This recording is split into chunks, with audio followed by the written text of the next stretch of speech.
Ladies and gentlemen, we are live once again tonight for some more NASCAR Chase for the Cup 2005 action, and it is once again taking place at the Talladega Superspeedway. It is the Nextel Cup Series, race number 6 of 36 on the season-long points format championship season, and boy, our driver Greg Biffle has been on an absolute tear to start the year. In 5 races, he has 4 wins and a second-place finish. I've got to say, this is definitely the most dominant start I think we've ever seen from myself in any of these NASCAR video games, any of these seasons, any of these series to start the season off, and let alone to have it be in one of these older EA Sports games, which are very, very difficult. We've been to all sorts of racetracks so far. We haven't really gone to many short tracks yet, just one at the Dodge Raceway, so we'll see how the short tracks will go throughout the rest of the season as we get more into the middle portion of the year. But this is already our second Super Speedway. That was the only race Greg Biffle did not win. He did not win the Daytona 500. Remember, Tony Stewart won that race on a last lap pass on Greg Biffle. Biffle took the lead with about 3 to go, and it actually led the most laps in that race, leading 146 of the 200 laps. So we'll see what he can do today, but we're going to make it tougher on ourselves to try and put our streak in potential jeopardy today. We will be starting at the back at Talladega. No practice, no qualifying as we head into this race. I don't think I've ever started at the rear on an EA Sports game on the Super Speedways. We'll try it here. Actually, never mind. I did do it in the Truck Series. I just haven't done it in the Cup Series on this game. And in the Truck Series, I think I only got up to 13th. So we'll see how it's going to work out. Super Speedway is probably my Achilles heel when it comes to these EA Sports games. I never really seem to win any of them. I think I've won at Daytona once in the Busch Series between NASCAR Thunder 04, this game between all 3 series. And then at Talladega, I believe I have 1 win also in the Busch Series on the first season we did there. So we'll see if we can get a win in the Cup Series side at Talladega today. Like, share, and subscribe for more daily NASCAR content as we'll get into this race. So, again, starting from the rear, I need to turn my volume up real quick on the game. There we go. And let's get this underway. Billy Kramer, Ethan, Joshua Rumsey, stock up on Twinkies because we will have World War III, King Brutus, and many others. Welcome to the stream. I swear if we get 36 cautions like last time. I don't think so. I think the most we've ever had on a Super Speedway in this game is 8 in a single race. So we'll see how this one will go today. Green flag is in the air. We're underway at Talladega. Tony Stewart on the pole. The Daytona 500 winner will lead the field to the green, and the Aaron's 499. And already out of the gate, Greg Biffle makes it 3 wide, gaining a couple positions on the start. Desperately having to stay in the draft, which is very difficult with these Gen 4 cars. As he works to the inside of the 10, rookie Scott Riggs to his outside. Biffle's had great luck with this Granger paint scheme as well. It's actually going to be the last time I'll use this paint scheme this year. I haven't ran the Subway scheme yet and only the National Guard scheme once, so try to use those more. I like this scheme, but I do like the other ones a little bit better. And as far as this opening lap goes, it looks like Ryan Newman is going to lead lap 1. A little bit of contact off the exit of turn 4 between Jeff Gordon and another car in front of him. They might have gotten stacked up, and now they slow up a bit more in the tri-oval as well. Biffle making moves on the opening lap, gaining 5 positions from the start of the race. He's getting pinched down on the bottom by Rusty Wallace. Clips the apron a bit into turn 1 before sliding up the track clear of the 2 of Wallace. Wallace won his dual race at Daytona, so he has a little bit of success here this season as well. Biffle, a dual race winner also. Patrick Shadley, welcome to the stream. Oh, big block by the 144. Down into the grass he goes, and I believe he saves it. Oh, almost upside down as he works his way back onto the racetrack in turn 3. Contact from behind. And we continue to stay green. Biffle all of a sudden is now 3 wide middle between Ward Burton and Terry Labonte. That was a terrible block by the 144, and he nearly went airborne because of it. And thankfully, we did not have a caution there, or a big one for that matter, because we very well could have seen a rollover. Of course, we had 2 flips in last night's race of the 36 cautions that broke a channel and NASCAR record. Burton and Jeff Gordon nearly ran into each other now. Biffle going to go to the outside, feeling risky, 3 wide to do so. Gets around the 0 of Burton. He's going to stay up high, trying to get on Labonte now. This is definitely wild at the front of the field. I should say the middle to the back of the field. Might be just as risky up towards the front as well. Who knows? Biffle staying on the outside right now. Trying to stay as smooth as can be. Tough to do on a bumpy Talladega surface. A bit of contact into turn one. These guys are wasting no time whatsoever trying to work their way through this field. Gordon's made a few passes already from the back. Biffle obviously has now broken the top 30. Back down to the bottom on the yellow line. Craig Franklin, welcome to the stream as well. Biffle get a lift. Big block on the 161. Newman has led the first 3 laps rather. We'll see if he can lead another one. Oh, contact off turn 4. I think the 163 car got into the wall.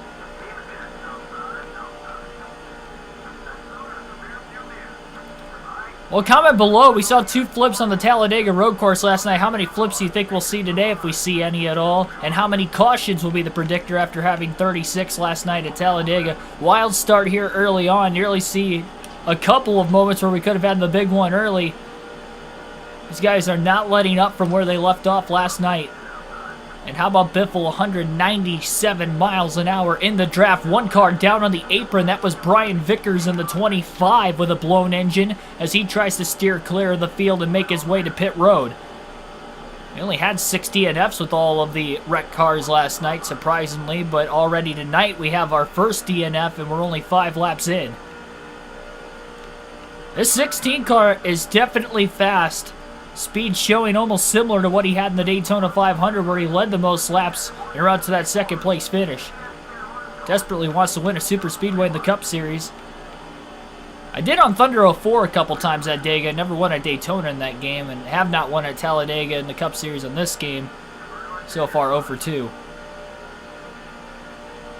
We will have a Harrison Burton-like flip. Oh man. Hopefully we don't see anything like Myatt Snyder.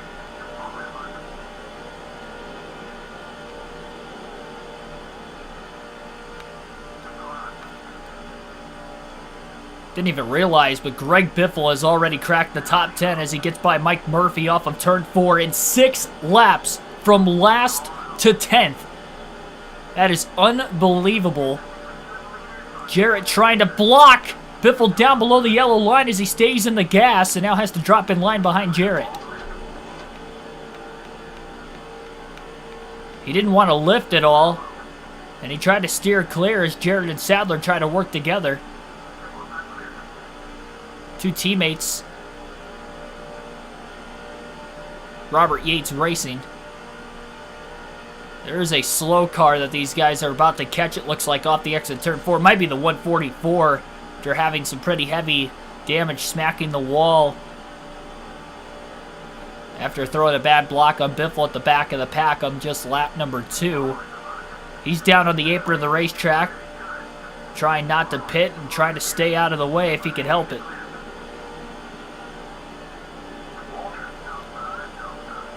Cars going down towards the bottom of the racetrack. Biffle the big run. They're checking up in the middle of turns 1 and 2. And actually, that's Derek Cope on the bottom. Some problems for Derek Cope early on. He's the car at the bottom of the racetrack. Not sure for what reason. And Biffle motivates around everybody to get to 4th place who checked up because of the slow car of Cope on the inside. You give it to lap 20 before you're in the lead. It's going to be tough, though. We're up to 4th place now, but 2.6 seconds is the difference between Ryan Newman in 1st and Greg Biffle running now up in 4th after just 8 laps. What gas stations do I get? Pretty much whatever one's cheaper. If I notice one is like cheaper and I happen to be around it. The only gas station in my town's a Marathon. And then the only other gas station on the way to work for myself would be a Fuel Mart. And then there's another one. I can't think of it. I think it's a Speedway, if I'm not mistaken. The one right next to my work. Tony444, welcome to the stream. Greg Biffle's going to hop out of line. He'll go to the outside in turns 3 and 4. He wants one car to get in front of him so he can be the push car in a draft and not the lead car, as he is the lead car and he's just not able to pull this second group to the top 3.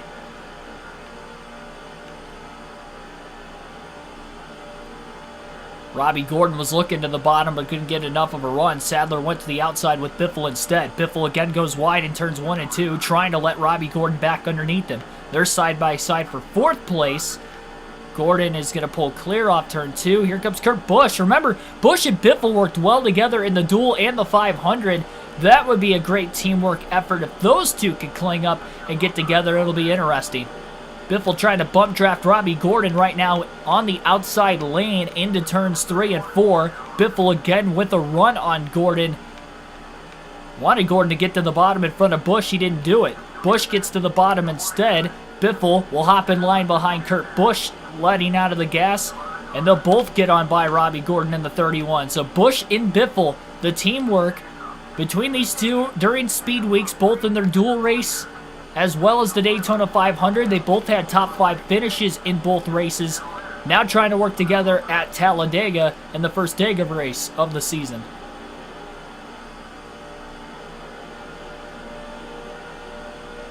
Sorry if there was a lag. I'm not noticing any major interruptions on my side, so it must have been just something real quick.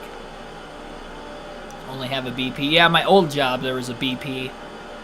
There was like a speedway. I mean, when I worked in Toledo, there were a lot more options than what I have now.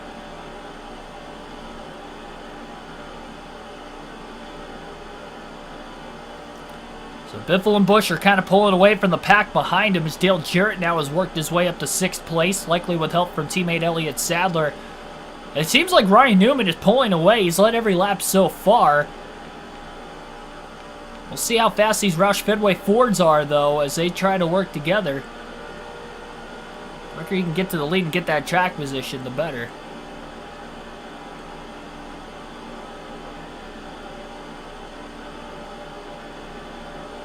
Thanks for that comment on the commentary as well. Yep, I'll be at Fontana this weekend.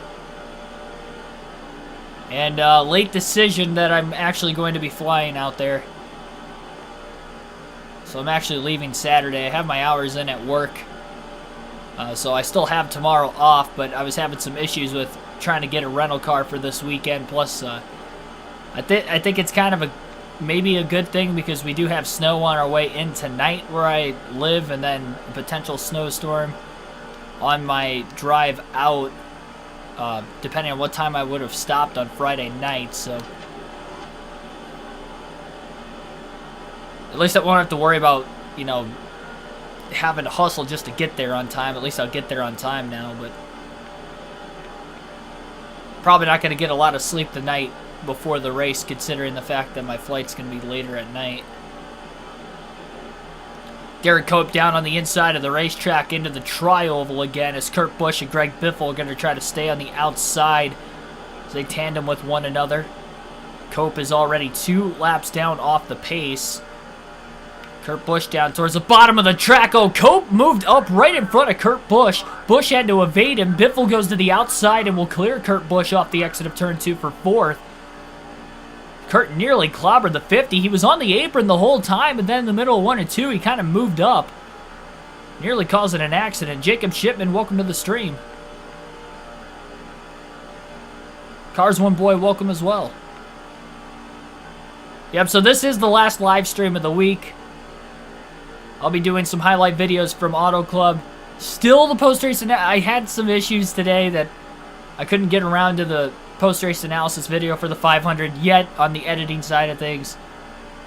At the very latest, that will be out tomorrow by noon. With me not having to work and now not on the road tomorrow because I'll be flying, I will definitely be able to have that up before noon Eastern Standard Time tomorrow. So that'll be my 500 recap. Sorry for the late video there. A lot later than what I wanted it to be, but it'll be up on the channel. And then the predictions video for Fontana may be up tomorrow as well. It was pretty difficult with having that long drive back from Daytona earlier this week. I didn't get back home till Tuesday evening, so between that and then having to work yesterday and today and at my full-time job. YouTube's part-time, considering that I do get paid off of YouTube, but not enough to work full-time with it, so still working at my warehouse job. So Greg Biffle and Kurt Busch got to within 2.4 seconds of the lead when they were 2.9 off the lead. Now Biffle trying to let Kurt Busch back into it again. Dale Earnhardt Jr. pretty much out of nowhere has now reached the two Roush cars in front of him. Jr. going to work with Biffle, giving him a big push down the back straightaway.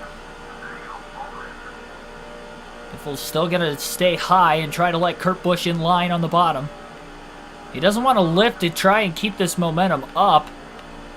And as he pulls down the racetrack in front of Dale Jr., he slides in line behind his teammate, the 97 Busch. We remain caution-free.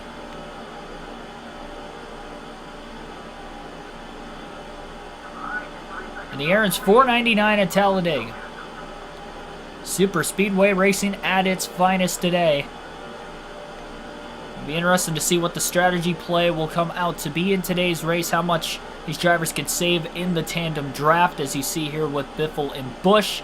Biffle saving gas every time he rides in line. Maybe another good reason why he is sitting behind. If he has a chance to take the lead, he's going to try to lead as many laps as possible for points purposes, but if he's not in contention for the lead at the time, then he's just going to sit behind and try to draft. Did a great job getting up to 4th place in just 8 laps after starting at the tail of the field due to no practice or qualifying.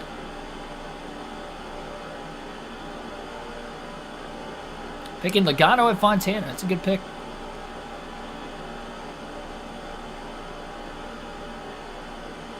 Stenhouse running the Honey Nut Cheerios paint scheme.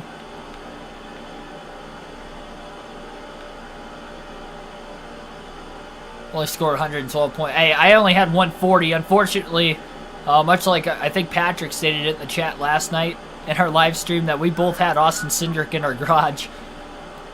I was at Daytona, so I couldn't get internet connection to switch my picks out. I had Harrison Burton, who flipped at the end of stage 1 in my lineup, and Cindric was in my garage.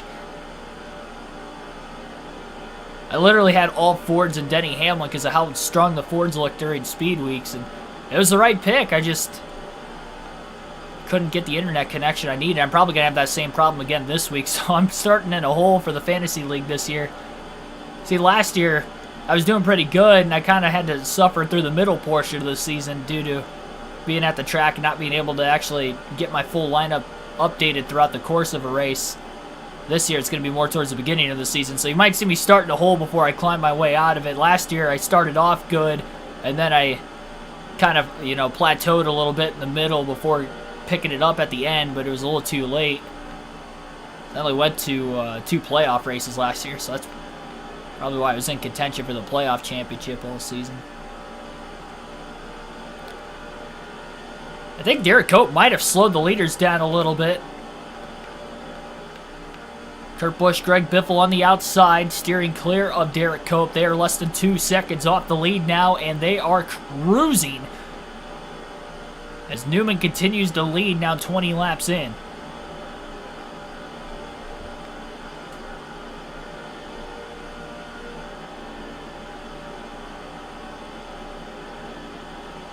Byron's a bold pick, but not a bad one.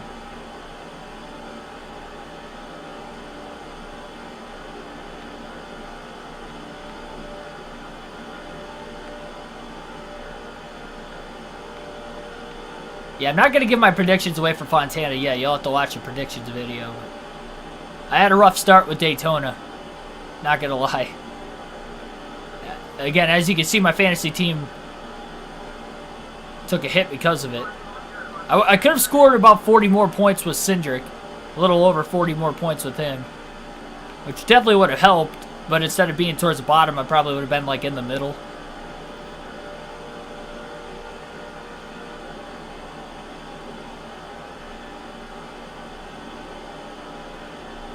First non-super speedway race with the next-gen cars, though, so it'll be interesting to watch, to say the least.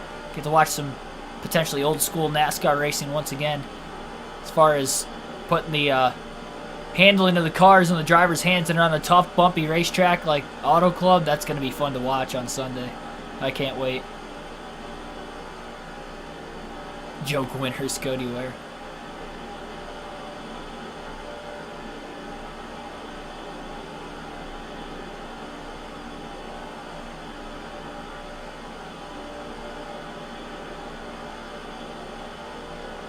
There's one car drafting in line behind Ryan Newman, then the third place car is kind of all by himself, a little bit behind the top two, and not too far in front of both fourth and fifth. This could be a 5-car battle for the lead here before long. Once Kurt Busch catches the car in front of him, that's only going to make Biffle and Busch a little bit faster. It'll be interesting to see if they can stay together to work their way around him. I would assume Biffle's going to go where Busch goes. We'll have to see how much of a block is going to be thrown by the third place car, though, as well, who I believe is Tony Stewart, but I'm not entirely sure. Stewart started on the pole, won the Daytona 500, so you got to assume he's going to be fast, though he has not led a lap yet in this one. Went bowling yesterday. 130, 190. Yeah, it's been a little over a year since I went bowling. The last time I played 2 games. The first game I had like almost a 200 out of nowhere, and then the second game I sucked and fell back down to reality, and I was like at an 80 something. It was weird. I was expecting it like to be where the second game would be my much better game than the first one. I don't know what happened. It's like a once a year kind of thing for me, once every other year kind of thing where I go bowling. Golfing's my, I guess, golfing and working out is my, I guess, athletic hobbies. It is Tony Stewart in third. He's going to pull down to the bottom in front of Kurt Busch and make the clean block into turn 1. Busch trying to stay on that left rear quarter panel of Tony Stewart. We'll see if he makes the run. Stewart's going to continue to block down to the inside. These guys are just less than 1 second off the race lead, and maybe all 3 of them can work together. And this could be the drafting help Tony Stewart needs to try and make a run for the race lead again. These guys would like to get 5 bonus points before the first round of pit stops, which will be coming up in about another 15 or less laps. Caution-free start to this one. It is flying by compared to that race last night that only had 1 caution-free, or 1 lap under green flag conditions of the 143. 188 tonight, 25 to start off green flag. Busch finally gets to the inside of Stewart this time through turns 1 and 2, and Greg Biffle will follow him. No surprise there. And meanwhile, at the front, Kevin Harvick has taken the race lead away from Ryan Newman. Harvick had a heartbreak of a finish last night. Led just 5 laps shy of the most laps led, leading 52 of the 100 and...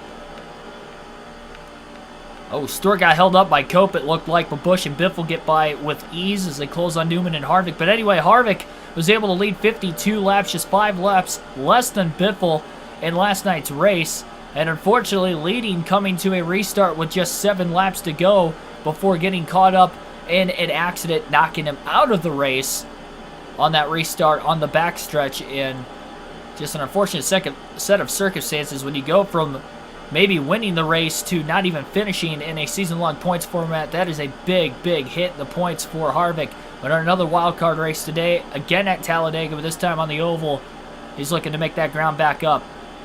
He just led his first lap of the race, so that's 5 bonus points right then and there. Stewart has lost that draft again, though, from the leaders. And shades of 2011 Talladega racing right now. A little bit of tandem action going on. Harvick and Newman working together. Kurt Busch and Greg Biffle working together. Aston Township Fire Department, Station 17. Welcome to the stream.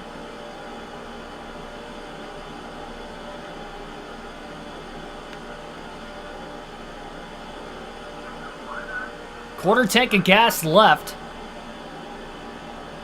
for Biffle in the 16 at lap 27. Might be looking at pit stops around lap 35, 36 at the very most for Biffle. So let's see if he can get to the lead before the stops start. Really bump drafting the 97 of Kurt Busch. In the middle of the corner, it's a bit risky. You can tell these Roush cars are hungry.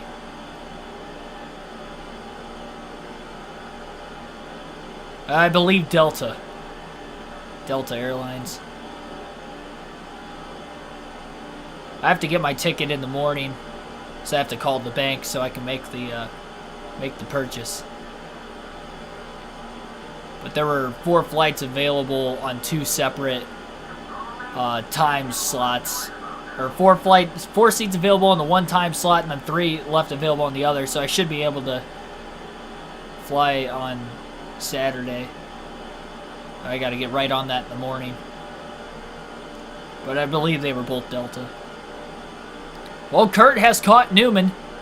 Looks to the inside, but it's Biffle who had an even bigger run. He gets to the inside of Kurt Busch and Ryan Newman, and now he has a gigantic run, but Kurt didn't go with him after the 16 made the pass.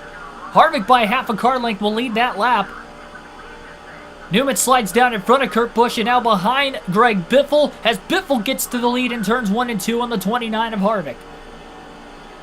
Harvick has been close in the last 2 races to winning. We mentioned the Talladega road course wrecking while leading. Also remember at Darlington 2 races ago, last week, Harvick led coming to the white flag after really being non-existent the whole race until a late caution came out, giving him a shot on the restart to get around Greg Biffle. He held on for a long time. In fact, traded the lead back and forth with the Biff, but he got loose in turns 1 and 2 and got intimidated off the good old-fashioned intimidation button on this game, and Biffle's able to pass him for the win cleanly on a last lap pass of his own, stealing the win from Harvick. So Biffle's literally stolen the win from Harvick 2 races in a row. Harvick falling back to 4th just like that after leading a few laps. Biffle gets 5 bonus points. He is now the 3rd different leader in the first 30 laps of the year, and it's $4.99. Fly Spirit, the worst one. Delta's great. Yeah, I've never flown before, so I don't really get, like, anxiety, but I kind of got those butterflies floating around, not gonna lie. Especially when I was planning on driving majority of the time, and now all of a sudden I'm flying last second because Enterprise decided to... I mean, I get it's kind of out of their hands, but essentially they didn't have a car ready for me because they didn't get the rentals in today like they were supposed to, according to them.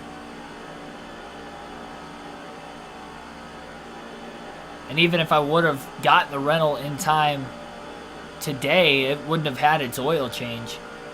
And driving as many miles as I would have to drive, which round trip would be a little over 4,000. That's just not... I wouldn't trust whoever had the car before me, however many miles they put on it, plus my mileage, that rental car would be able to make it, to be completely honest. And I know I can pay for the liability, and I have before, but I really don't want to pay that extra just for that, or have anything go wrong. Caution's out for the first time today. Back in the pack, Joe Nemechek looks to have gone for a self-spin and hard into the wall. Nose first. And gets drilled, it looked like, by Rusty Wallace in the 2. So Nemechek spins on his own. Again, this is a very bumpy surface, so it's not easy to hold grip with these race cars. And Rusty Wallace also collected. So we have our first caution of the race. Greg Biffle will pit under the caution, and everybody else will follow. 4 tires of fuel coming up for the Biff as he leads the field into the pits for our first stop of the day at lap 32. So less than 5 laps before green flag pit stops, we have our first caution. Santiago Kid, welcome to the stream. Just missed some good green flag action. Got the Mr. Clean crew once again tonight. They only had 2 stops to work with last night and only 1 crucial one late in the race under a caution. Well, this one is a crucial one in the very beginning for track position purposes and who will win the race off of pit road. And it looks like it'll be Kevin Harvick. So Harvick's pit crew's on it. Little contact between Kurt Busch and Tony Stewart in the pits. And Greg Biffle loses 4 spots on pit road.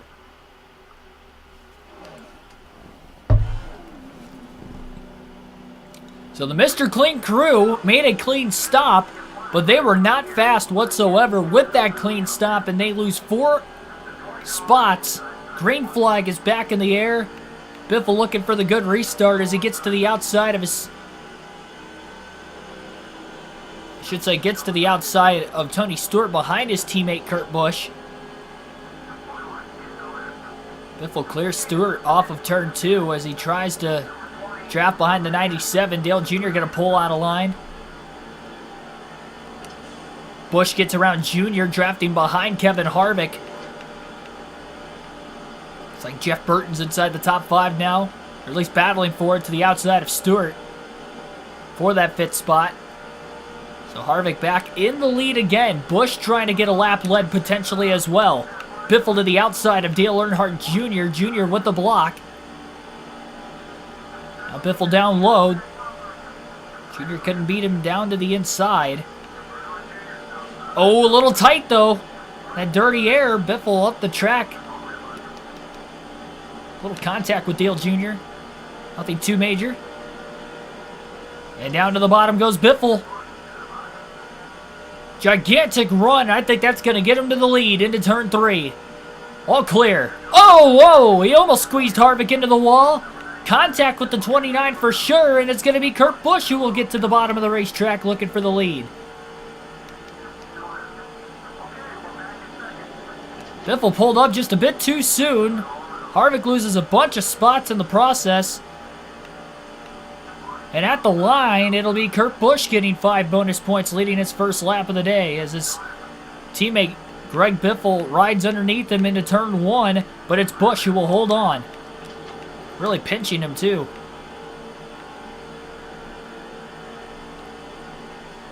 Biffle backing up to get a run.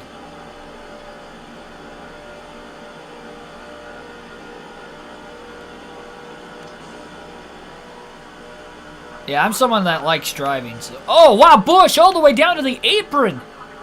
And pinched Greg Biffle, making contact. That is not like two teammates to race each other like that. I think Busch is going to maybe hold on to the lead. He does. We had a 2-car accident already, but we may have the big one here before long, the way everything is stacking up after the restart. Again, Biffle to the bottom. He gets a little bit loose into turn 1. Up the track he goes, trying to catch it. Kurt Busch is desperately blocking, trying to hold on to his lead. Sadler to 3rd. Jr. back to 2nd. Kenseth pulling out into the middle line to go 3 wide between Dale Jarrett and Bobby Labonte back in the pack. Biffle trying to draft behind Elliott Sadler in 3rd. That's about as aggressive as a teammate will get. The way Kurt Busch was racing with Greg Biffle. Biffle making up time on the bottom. Inside of Dale Jr. for 2nd place after blowing by Elliott Sadler. So Busch has been blocking the bottom. Biffle going to try to go to the outside. That's not going to work either. Biffle way up high. Busch to follow. Dale Jr. looks low. Biffle to block Jr. and gets to the inside of Kurt Busch in the process. Biffle has the lead down the backstretch.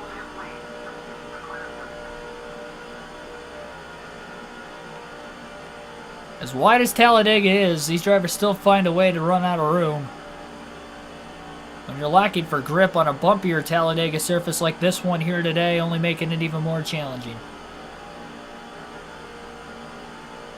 10 likes on the stream. We've had as many as 13 people watching in the first 40 laps of tonight's race. Like, share, but most importantly, subscribe for more daily NASCAR content, full race live streams, NASCAR video games, and real races on the race weekend, all in the hopes of one day getting into the commentating booth down the road, and other related NASCAR content, including the post-race analysis of the Daytona 500 coming up in less than 24 hours, the predictions video for this weekend at Auto Club,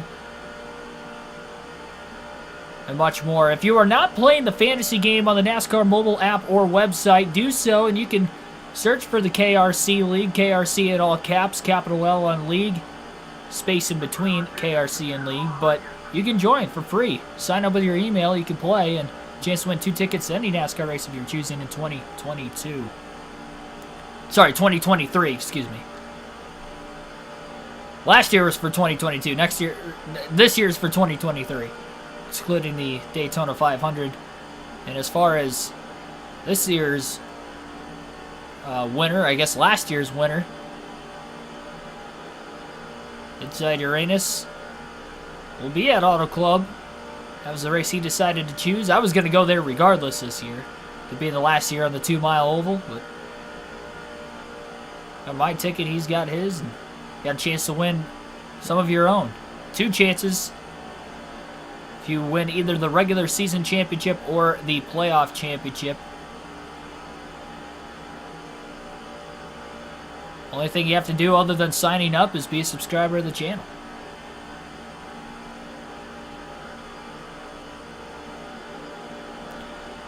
I just like driving because I don't know if it's got to do with just me racing when I was younger or something. I just feel more comfortable driving because I am in control of the vehicle. If that makes any sense. Like, whatever happens is on me. I'm willing to accept the consequences, you know, if something bad were to happen, but I also trust myself as a good driver at the same time to, and a safe driver, to not have issues like that.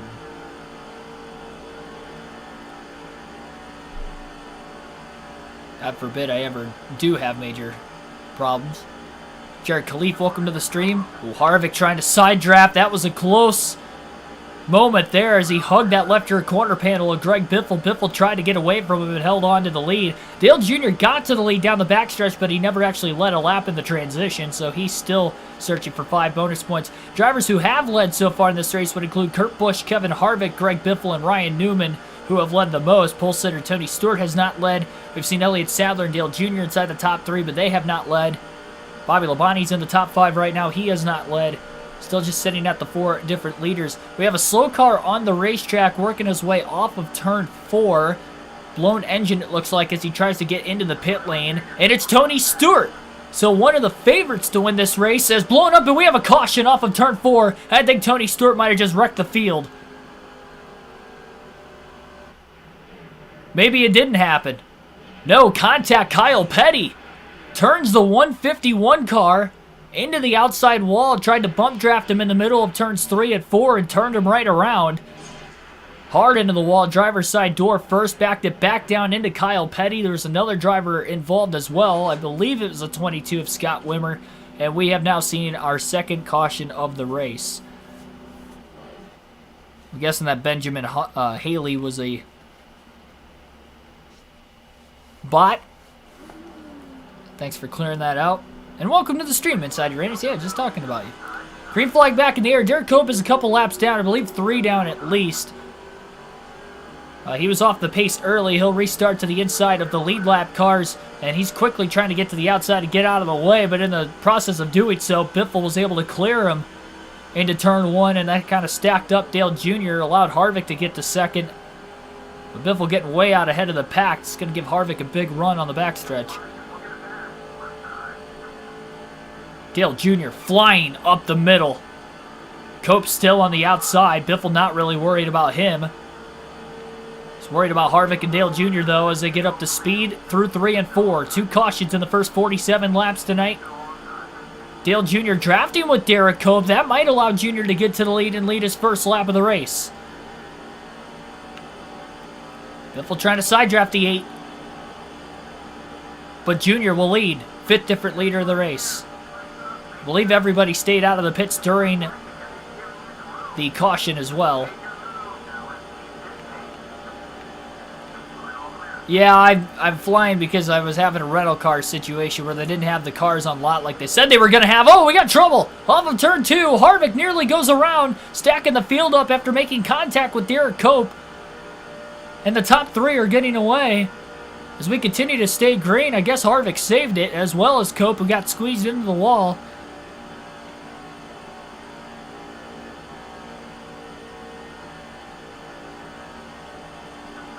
And that 3-car breakaway would include all 3 Fords of Greg Biffle, Elliott Sadler, and Kurt Busch. A Robert Yates Ford, and then 2 Roush Fenway Fords at the front. But yeah, anyway, I had to get a late flight for Saturday. Saturday, then come back Monday after the race. There's no rain in the area, so I'm not worried about, you know, it being rained out at all, so I should be fine. Yeah, no caution. I was surprised. That was quite a bit of contact. We saw it out of the rear view. Elliott Sadler going to get to the lead into turn 3. He's trying to become the 6th different leader in this race.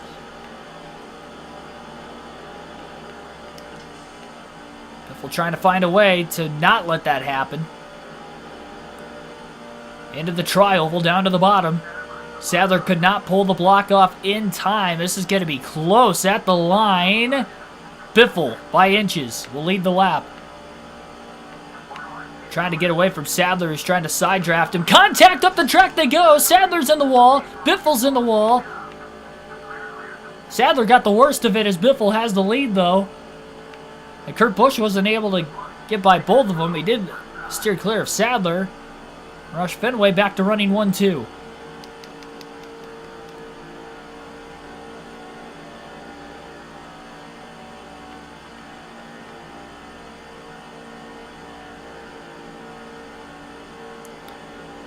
Race is rigged for Biffle. Plays Jimmy Johnson on this game. I'm not sure. I haven't seen Jimmy at the front of the pack, at least. The only time I saw him was driving through the pack from the back. Busch to the outside. Biffle couldn't block him that time. Remember, Busch was extra aggressive with Biffle. Biffle not going to be as aggressive. He doesn't want to make contact with the 97.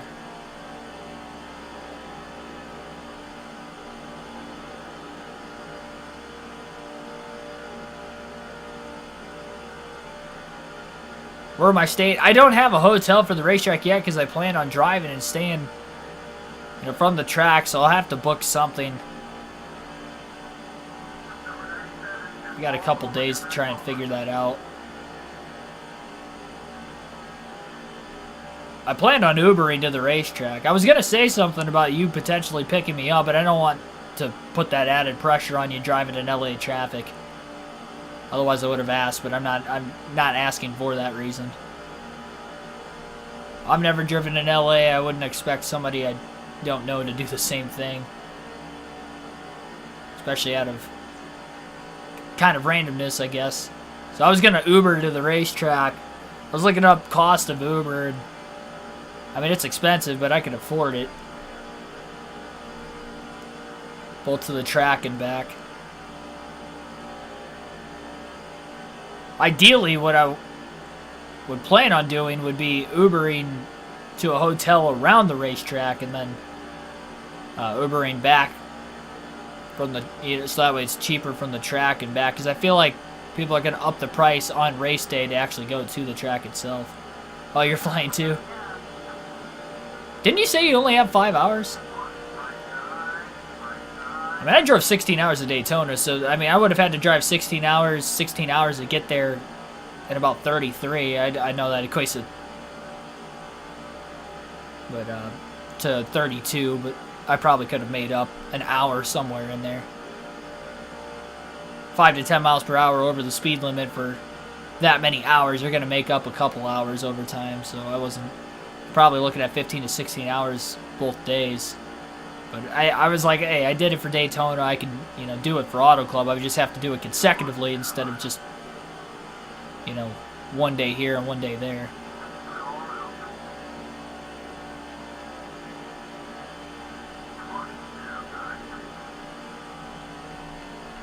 It was going to be, yeah, it was, the cheapest was $85 from the airport to the track itself.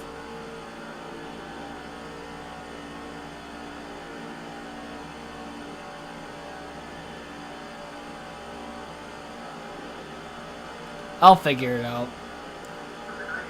It's just kind of one of those things where it's like, why did this have to happen, you know? But I've been in worse circumstances before heading out on a road trip, so...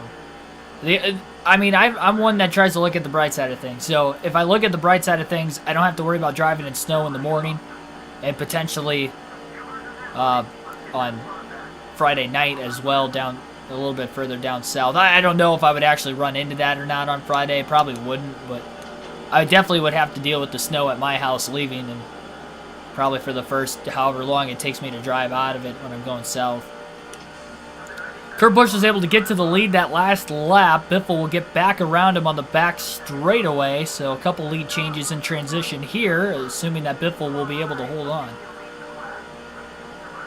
6-hour drive, but you like flying. So what, are you renting a car from the airport then, or?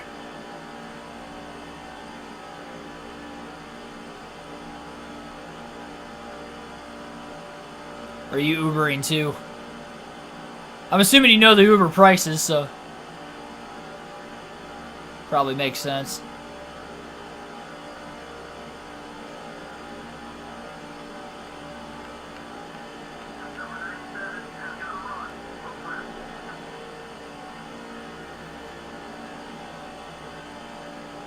Because of that stack up on the restart with Kevin Harvick, that's why you're seeing such a big lead for both Greg Biffle and Kurt Busch. That pack will catch him eventually, but for right now, they're just kind of riding on their own. We had a caution at lap 32. Everybody pit. Sorry, at lap 31 is when the caution actually waved, and then they pitted at lap 32 under the yellow. Then we had another caution just a few laps after that restart. We've had a 2-car crash, a 3-car crash. We have not seen the big one. We have not seen a rollover in this race, at least up to this point. Turn flight is at Ontario. Jeez. Yeah, I'm just getting a one-way. I've never flown before, so I don't want to. I'm really just trying to get a round trip.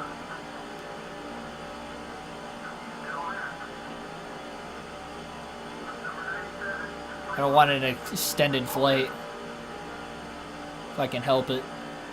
Especially on this borrowed time at the last second, too.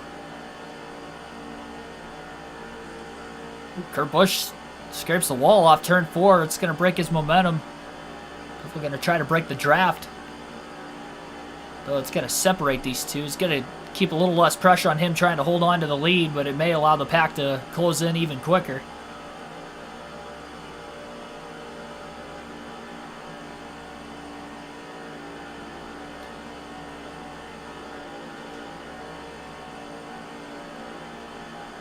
I should say I want an extended, not a connected flight. That's what I meant to say. I just kind of realized that I mixed them up. Yeah, the connected for me, it would have been either Chicago or Washington, D.C. And I'm already having to deal with LAX never flying before. Now I have to... I don't want to deal with Chicago on top of it, too. Literally 2 of the biggest airports in the U.S.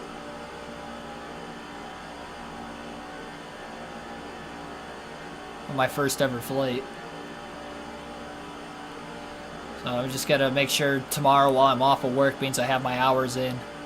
And I have off anyway because I was expected to start driving tomorrow. I'm going to make sure I got everything I need. And have that flight booked early in the morning as soon as my bank opens.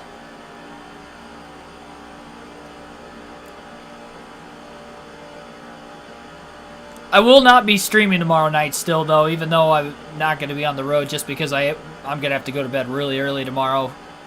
Because I'm either going to have a 6:40 a.m. flight that following morning, which means I'm going to have to get to Detroit a couple hours early before the flight, which means I'm probably going to have to leave my house about 2:30 in the morning. So I'm definitely not streaming tomorrow night.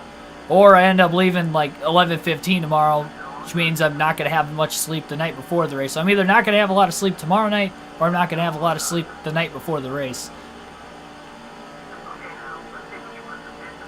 Dale Jr. somehow broke away from the pack. And somehow had passed Elliott Sadler in the process as well, but never connected with him. He drove up to the back of both Greg Biffle and Kurt Busch all of a sudden, and they're going to have a 3-car battle for the lead now. The high banks at Talladega. The first stop of the day that was under caution as well for Biffle was a 4-tire stop. He was going to plan on taking 2 tires if it was going to be a green flag stop, but it was under caution, so he took 4.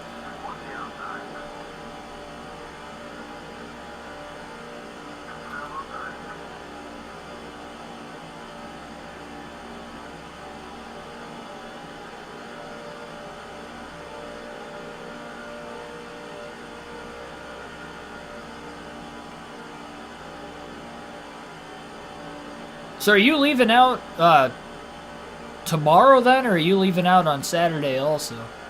I have no clue if you're going to the Xfinity race or not. I didn't plan on it.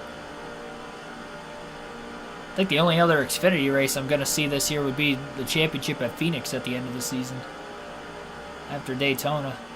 Pretty much only going to the Cup races for the races I'm going to the rest of the year.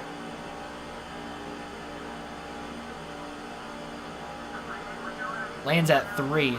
AM or PM?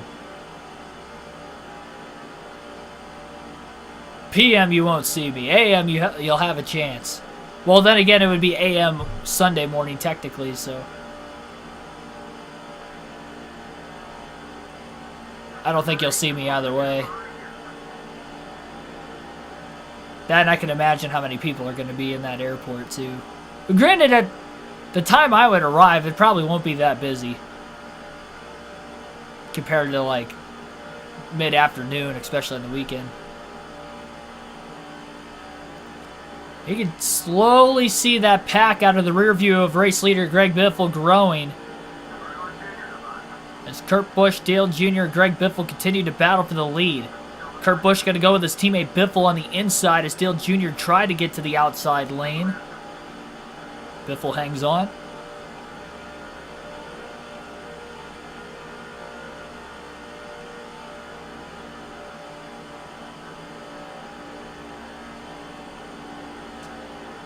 Yeah, I've never been to California. I was actually looking forward to driving. Because I haven't been west of the Mississippi River before. So, I mean, all that area of the country I've never even seen. So, I was looking forward to it. But I'll make the trip and drive some other time. Oh, wow. Kurt Busch got really loose. Clipped the apron in the middle of 3 and 4 and nearly got into Dale Earnhardt Jr. to his outside. Jr., in fact, even lifted and let Busch back in line. They're going to try to drive together to get back to Biffle. Biffle continues to lead at Talladega. Cheaper Uber rates in the morning.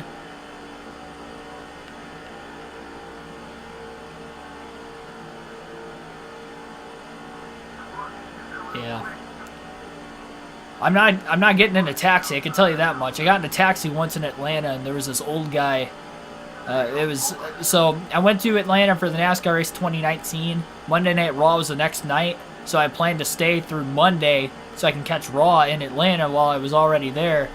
And a buddy of mine that went with us, we ended up taking a taxi on the way home because our Uber driver canceled on us. And I was like, oh, we'll just take the taxi. There's a taxi right here. No problem. So we get in the taxi. He had no clue where he was taking us. It was an old guy. I was literally showing him my phone as he was driving and speeding on the highway. It was a very uncomfortable situation, and I said never again. So that was the first and last time I've ever been in a taxi. So it will definitely be Uber when I land on Saturday.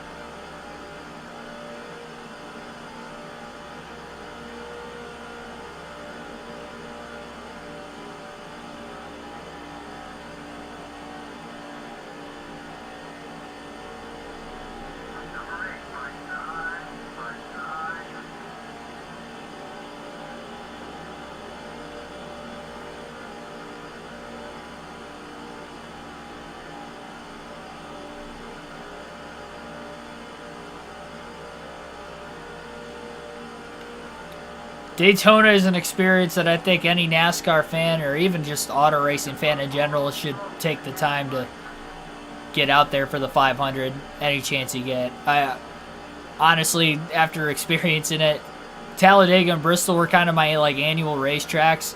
If I have to not go there, you know, on an annual basis to go to the Daytona 500 every year, I think I'll do it, to be completely honest.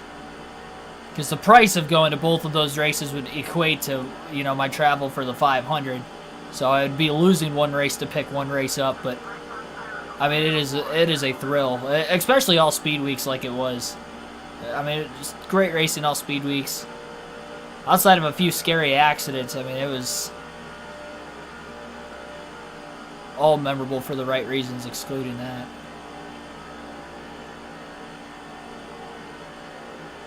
Yeah, I'm sure Uber drivers could definitely scary. I have Ubered, I want to say twice before, and both experiences were not bad. The one guy I had in Charlotte when I had to exchange my rental car when I was there for the 600 last year was, I mean, outside of the fact that he was speeding, he wasn't like weaving in and out of traffic though. But outside of the fact that he was going faster than what he probably should have been with, you know, somebody he's never met in the car before, it was all right. Lap traffic coming out of the pits right now as we are in the middle of green flag pit stops at Talladega. Lap 68 at the line that time by. We'll have 120 to go this time by. Biffle continues to lead. Dale Earnhardt Jr. rides in second. Behind him was Sadler in third. Kurt Busch, who was in second the lap before, pit. Biffle could probably go a couple more laps on fuel. He's going to try to make it to lap 70 before making his stop. It would be a second of the day. They were able to save some fuel during that second caution of the race. We'll see if we get a caution in the middle of green flag pit stops. We've seen it before on super speedways, even to this day, how hard it is to drop from 190 plus miles an hour all the way down to the pit road speed limit is a tough task.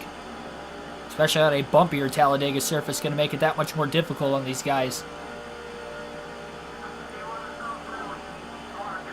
Sadler nearly squeezes Dale Jr. into the walls. They're side by side for second in the middle of turns 1 and 2. Sadler is clear now off the exit of turn 2.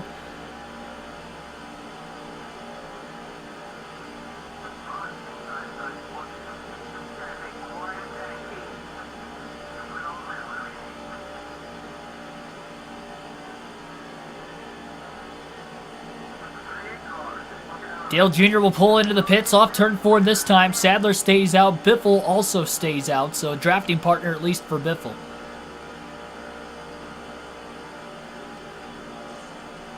Oh, Sadler might have gotten into the wall a bit in the tri-oval.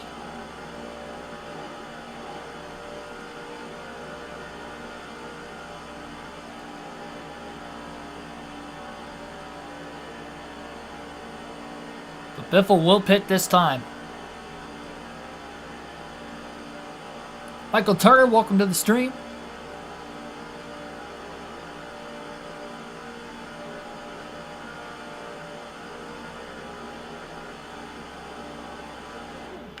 Oh, wow. Biffle's actually out of gas in the middle of turns 3 and 4.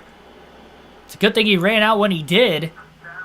Elliott Sadler will take the race lead, and he'll lead at the line. Biffle still got to brake pretty heavily to get down to pit road speed, and he did not. Speeding penalty for Greg Biffle in the 16. It's going to be a right side tire only pit stop, and this is going to put him behind likely, even with taking right sides only. It's a 5-second penalty.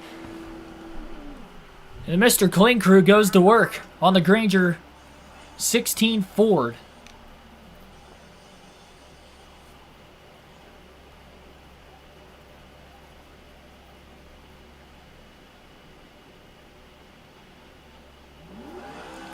So a 15-second stop with the penalty. Not really fast for right sides only. One car coming out of the pits was just flying right there. Biffle will work his way up onto the speedway.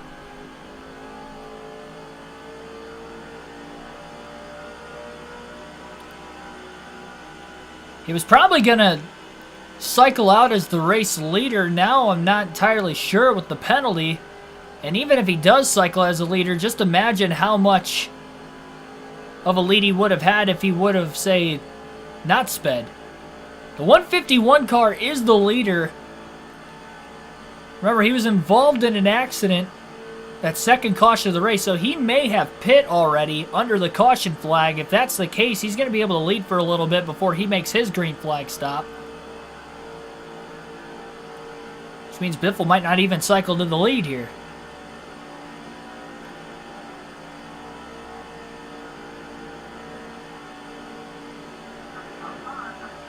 Back up to 4th at least. 2 more cars to get around. There's Jimmy Johnson in the 48. And then Elliott Sadler will be down on the bottom of the racetrack getting up to speed off of turn 2. Biffle will get around him as well.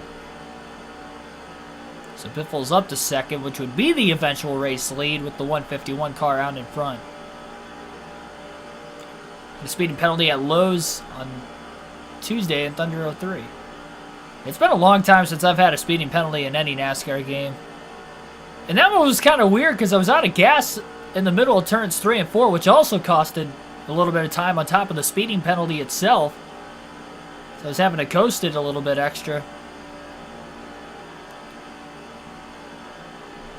I was still trying to get all I could coming into the pits, considering that even though I was out of gas, I was still well above the 70-mile-per-hour speed limit. It wasn't really even that close. I think I only got it down to like 78 by the time I hit the commitment line.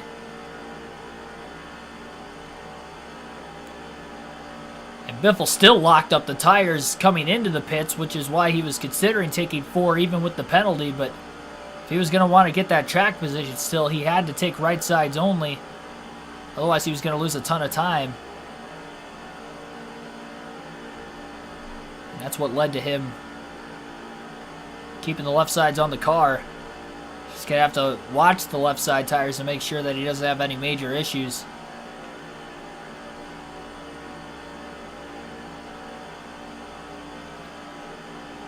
Yeah, no problem. See you then. Thanks for tuning into the stream. Good luck on class, I guess. Whatever you're doing today.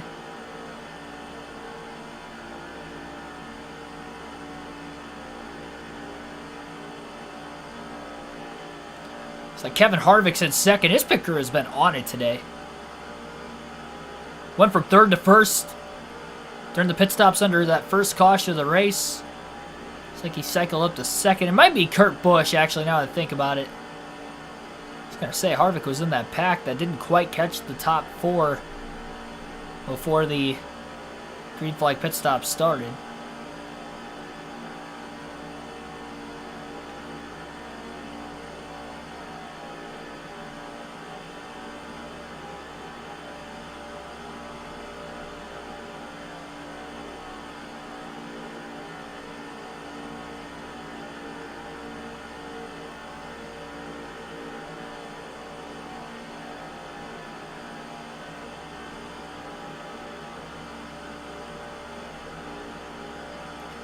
We didn't get to alternate through any camera angles with all the cautions we had last night, so we're going to do that a few times today, and the first time will be when we get back to the start-finish line at lap 76 this time around. The left front tire starting to go away. It's down into the yellow right now for Biffle. Definitely going to have to keep an eye on it. Kurt Busch trying to get a run on him. Biffle goes high to block in the tri-oval. Back down to the bottom to block now into turn 1.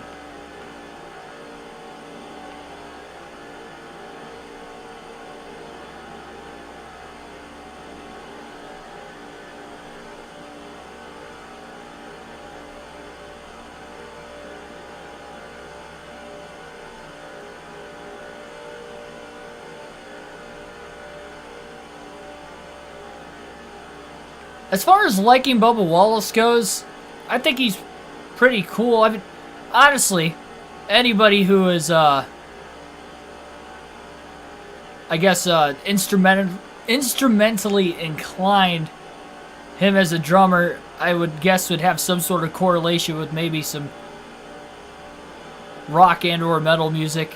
So, I don't know that for sure, but I would say that for that reason alone, I would consider him pretty cool. As far, though, as, like, you know, racing goes and stuff like that, I don't really, like, personally root for anybody outside of my favorite driver, which is Ryan Blaney.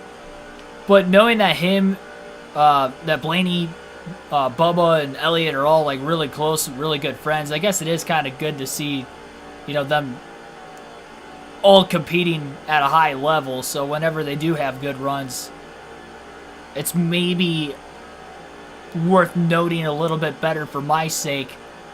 You know, as a fan, it's like, oh, all right, you know, if Blaney's taken out of a race, maybe, you know, you see Elliott or Bubba win, and like, well, at least I got to see one of those guys. I don't know. It's hard to root for somebody that's not, you know, Blaney just because he is my favorite driver. I was the same way when I was a Biffle fan when I was a kid. Yeah, it was cool to see, like, maybe the other Roush guys do good, but at the end of the day, if Biffle didn't win, I was upset, so I guess that's kind of my stance with that. But it's like that with most drivers. I don't really dislike any drivers. I've been asked that before as far as, you know, is there any drivers I hate or who's the driver I hate the most? And I would say I don't really hate anybody. I mean, there's times that, you know, somebody might rub me the wrong way with like a move they made on the racetrack or something, but I don't hate them for it. I wish they would have made a wiser decision. But that's their own fault. Nothing I can do about it. I'm not one to play armchair quarterback.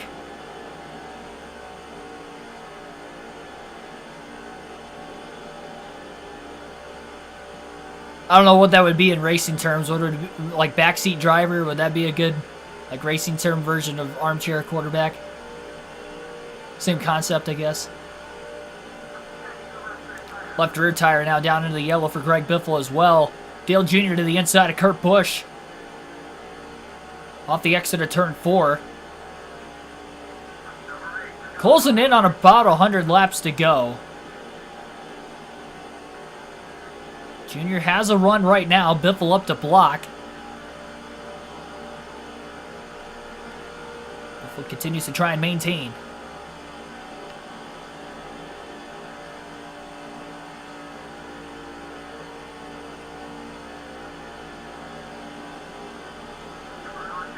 Junior to the outside. Biffle's going to block Busch on the bottom. More cars are going to start to cling onto this pack very shortly, though. Mashed potatoes and gravy, welcome to the stream. Don't like Brad Keselowski.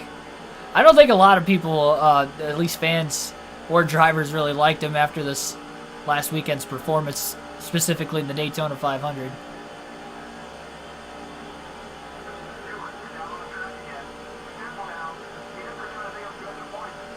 Caution! Lap 81, our third of the race.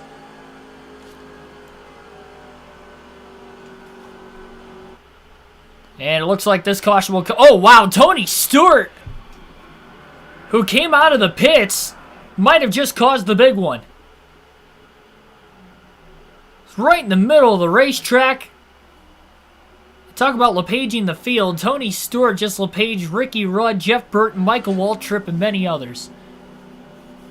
Caution is out once again. Biffle will stay out of the pits. And unfortunately, I think everybody else also pit. Now, Tony Stewart had a blown engine earlier. He came out of the pits to try and get points, and he must have pulled up in traffic right in front of the rest of the field. Green flag is back in the air following a potential first big one of the day, caused by the slow car of Tony Stewart.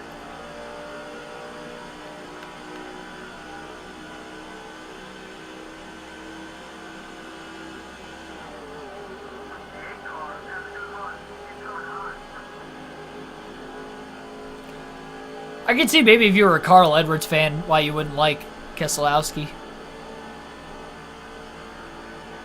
Keselowski did ruffle a lot of feathers in his younger years in NASCAR. Jeff Gordon, Matt Kenseth as well.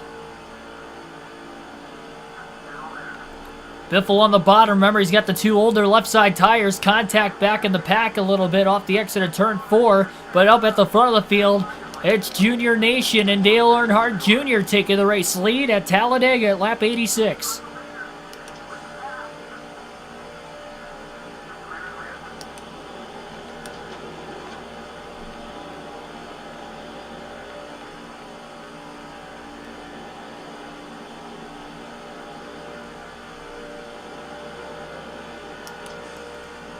Biffle with help from teammate Kurt Busch down to the bottom of the track, getting the run underneath Dale Earnhardt Jr. to try and take the lead back into turn 3. Biffle clears, he pulls high to block Jr. all the way near the wall. Cut back down to the bottom, another block. Here comes Busch. Caution back in the pack, lap 86 again. Our fourth of the race, just 2 laps after the restart. And a half a lap after Biffle gets back to the lead.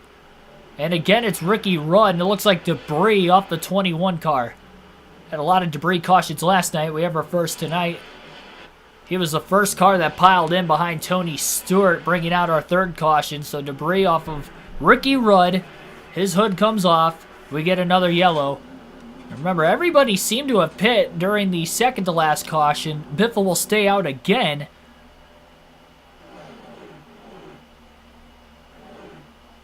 But Keegan can drive a Cup car better than Cody Ware. If I work my way up through the ranks, maybe. But, you know, if you just throw me in a Cup car today, I've not driven a car with that much horsepower before, let alone on a low grip, say, racetrack, and he has, so. Then again, though, if you're talking about a Rick Ware car, which isn't as competitive as maybe some of the faster on-edge cars, then maybe.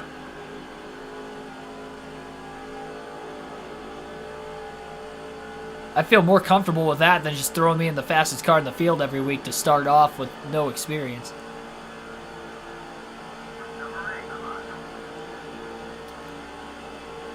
I'd probably feel a little more confident with the 550 package, too, to be completely honest.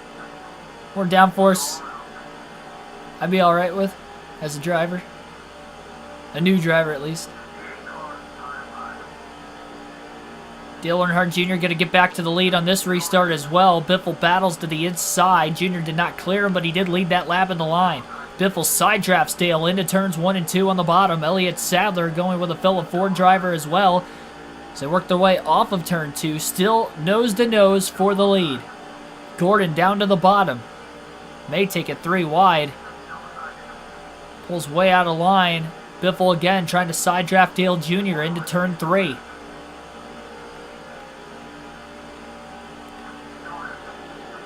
Mainly Chevys and Fords at the front. One Dodge of Ryan Newman in the mix.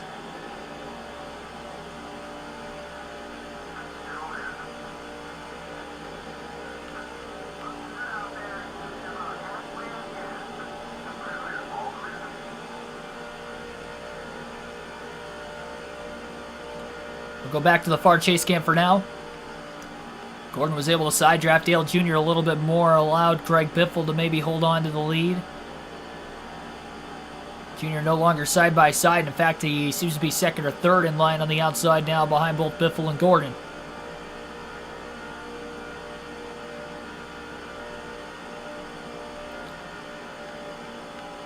We haven't seen a rollover yet today, but we have had 4 cautions in the first half of the Aaron's 499 at Talladega, and we had the big one in our third caution of the race at about lap 81.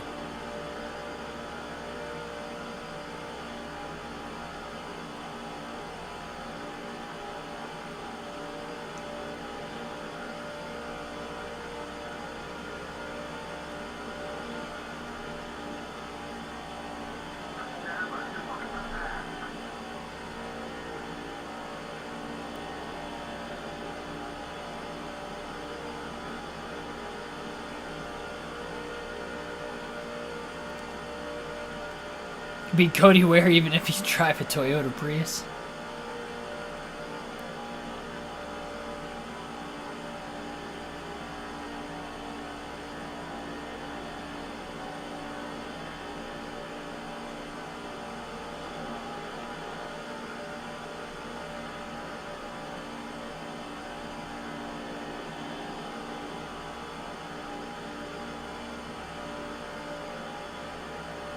We'll be halfway home this time by at the start-finish line. Nowhere near as many cautions as last night. Before in the first half of the race, quite a few. Say longer race in distance, 500 kilometers last night. This one is 500 miles.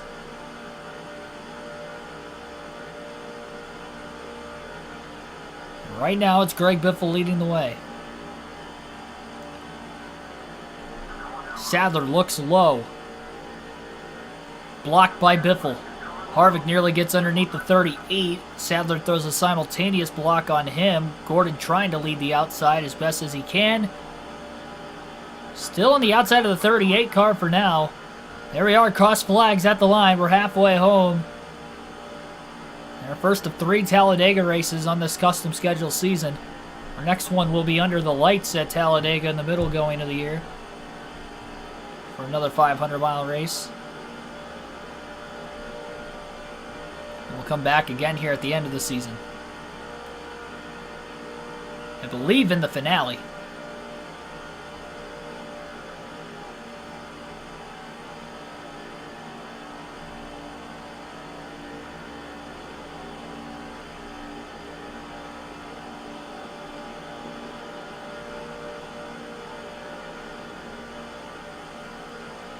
Biffle trying to keep that good luck streak alive. He has finished first or second in every race this season. He hasn't won on a super speedway yet, though. Again, Daytona 500, he finished in second. He did win his dual race at Daytona, but that was it. Also finished ninth in the Budweiser Shootout in another exhibition race at Daytona. As far as the points races go, he has finished either first or second. It's going to be interesting to see what the strategy will be, though, because he had taken right side tires only under the green flag pit stop. The rest of the field has pit 3 times. Biffle still only on 2 stops up to this point. During the last 2 cautions, he stayed out of both. The rest of the field pit during the 3rd yellow, but they stayed out during the 4th.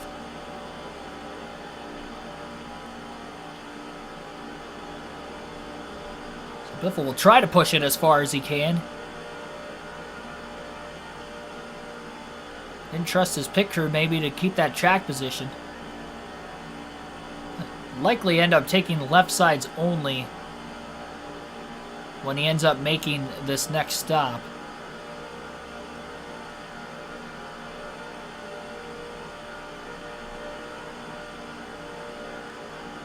Ryan Newman trying to work the middle lane with help from Jeff Gordon. He's 3 wide for 3rd. Sadler on his outside. Kevin Harvick on the bottom.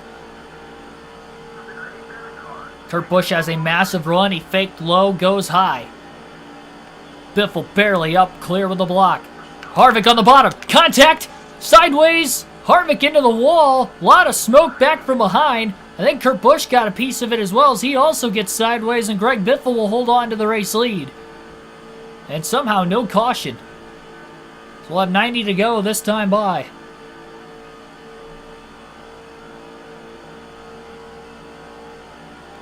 It was cool seeing Greg Biffle race at Daytona, especially making it into the 500. It sucked that he pulled off like 26 laps into the race, just to come back out for a few more laps and then come back in again. But at least I got to see him race one more time, though. And it happened to be in the Daytona 500 of all races, so it was still cool.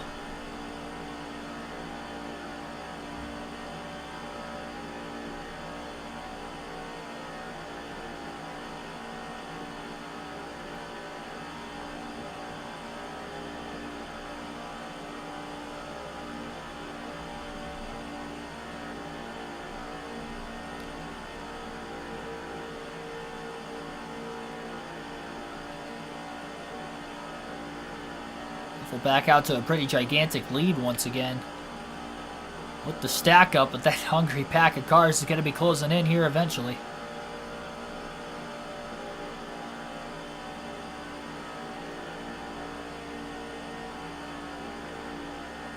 It was a fuel pump issue? Gotcha. I was thinking it might have been an engine issue. I was unaware.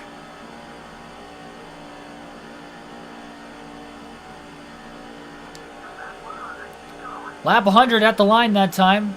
Alternate through the different camera angles again. Biffle can definitely feel his car getting maybe a little bit tight in the center of the corner with the old left side tires. You'd think it'd be a little on the looser side and taking the right sides only. And he's only changed his left sides twice. There's a slow car working his way into the tri-oval. It's like 2 of them. I wonder if they make contact with one another. That's interesting. But one car is able to get into the pit lane. The other is still on the racetrack.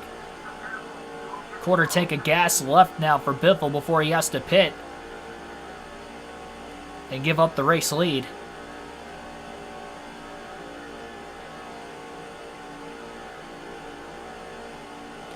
Friend is a Rev Racing driver.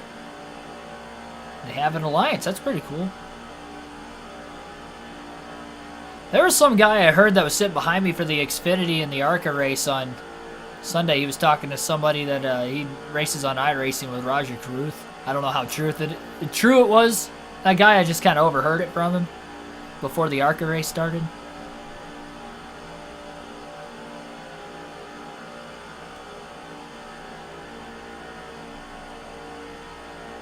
There's a couple of slow drivers, it looks like, working their way into the tri-oval for some reason or another. Biffle might have some drafting help once he gets to him. I don't know how much more fuel that's going to save him. Be interested to see if that pack catches him before he has to come into the pits. So again, 2 stops today, 1 under caution. Lap 31 during the first yellow of the race, and then he also pitted under green. But that green flag pit stop, he was caught for speeding. We'll have to see if he can get out scot-free this time, and hopefully not speed. Got a bot down in the chat again. Our second one. Herbie Solomon, welcome to the stream. Wow, there are 3 cars down on the apron. Elliott Sadler, Kurt Busch, and then the 176. For whatever reason, are all down on the apron. And Biffle's just lapped him.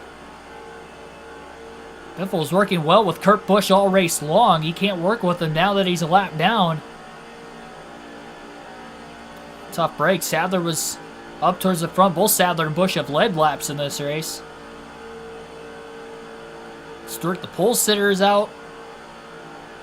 And came back in, then wrecked. And now we have a caution. Lap 103, another yellow. Biffle will pit during the caution. That was actually a perfect timing one for Biffle's sake. And we'll see what the accident was for. It looked like it was maybe Kurt Busch. Tough to tell for sure. It was our 5th of the race. Oh, he lost debris. That's what happened. The hood came off of Kurt Busch's 97 car. So Kurt Busch has now shed some debris. Our second debris caution of the day. And here comes Biffle into the pits. And nobody else will come. 4 tires and fuel for Biffle. He'll pit during the caution flag. A saving grace yellow for him.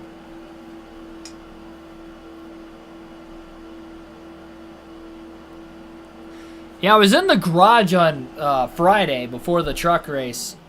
And it would have been in the middle of Cup Series practice on Friday. That was pretty cool. Ran into Eric Estep. I didn't really get to talk to him at all. We kind of passed each other and just said, hey, what's up? That's kind of what I did with like every driver I ran into. I was like, hey, good luck. And pretty much all except for... Who's the only one that didn't say anything back? Oh, man, I can't remember who it was that didn't say anything. I want to say it was Christopher Bell, but I don't think that was right. I think Bell said something. It might have been... You know what? Now I think about it, it was Almirola. Almirola was the only one that didn't say anything. I don't think he heard me, though. That's my guess. Everybody else pretty much heard me. All the truck drivers I said it to, they were all pretty cool. They actually, like, said something back. I guess Bell said something back quietly, I guess. He was trying to stay out of harm's way. I'm not one to go up and run and get a picture. I don't want to do that. That looks unprofessional. Especially for somebody that wants to, you know, get into a commentating job down the road. They might remember me. And I don't want them to remember me for the wrong reason, so... A good luck is all I need. They give a response. That's pretty cool. I got the passes through Matt Crafton's team. My dad works with my dad's, I think, secretary at work. Her husband works on the 88 team. I want to say tire changer or something. That's how we were able to get VIPs.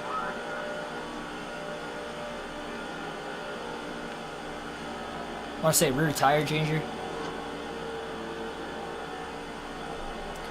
Bump draft to the back of Ronnie Reynolds. He's led some laps today during green flag pit stops. 3 wide right in front of Biffle. We've seen 5 cautions today, so Biffle's going to have to be careful being at the back of the pack right now. The good news is he's got 4 tires. Fresh tires, that is. He just topped off on fuel, so it'll be a little bit before he has to pit again. He could stay out. Well, everybody else, if they have to pit under caution, could be very interesting to say the least. Down on the bottom, hook in the yellow line, into turn 1. Barely pulling clear. Actually, no, he's not clear. He still had the 141 to his outside. Almirola's signature from Watkins Glen last year. That's pretty cool.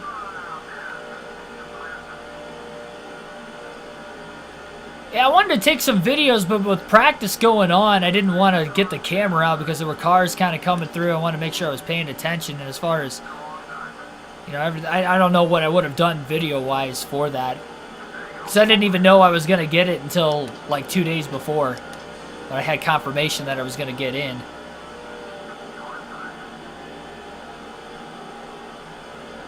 So I didn't really have anything planned for videos in there. I wasn't going to be able to interview drivers because we were in there during practice.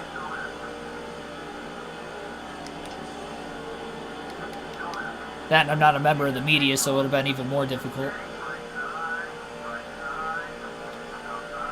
Bump draft with the car down the backstretch. Biffle goes all the way to from the top to the bottom now to go 3 wide. A little contact up ahead in the middle of 3 and 4. Saw some sparks flying there. This guy's going to have to be careful.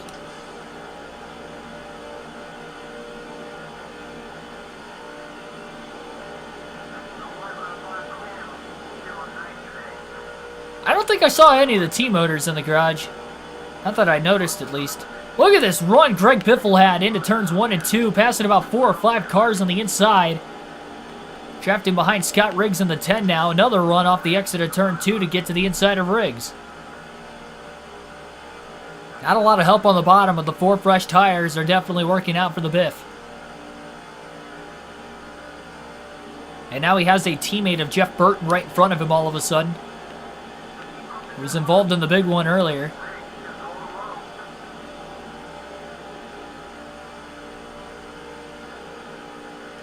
I almost wonder if the debris cautions are done, though, considering we have had a couple of them.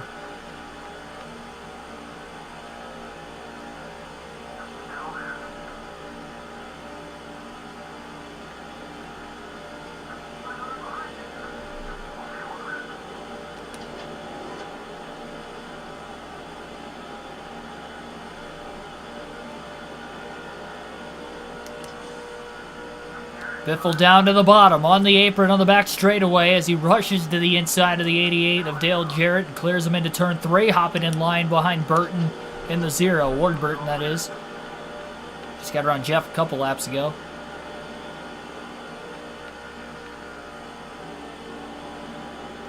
Yeah, you sent me a couple messages, and I was trying to get back as soon as I could when I wasn't busy. And the last one I sent, I was still in the tents getting those die casts I put up in the community tab.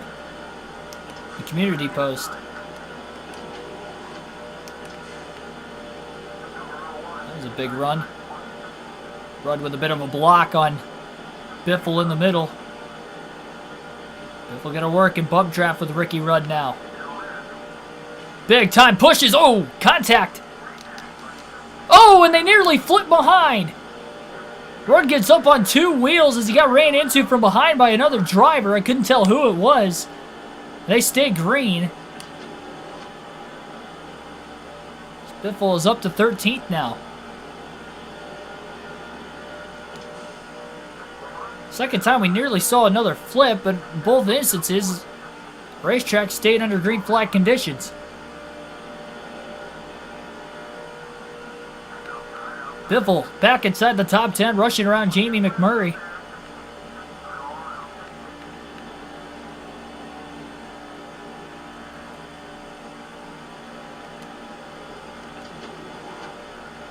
Hopping in line now to draft off the other Chip Ganassi Dodge up ahead of Casey Mears in the 41. Biffle just close enough to get a draft off of him, and he's got a massive run into turns 3 and 4. And he has a teammate of Matt Kenseth towards the outside. Look at Mears going up to try and block.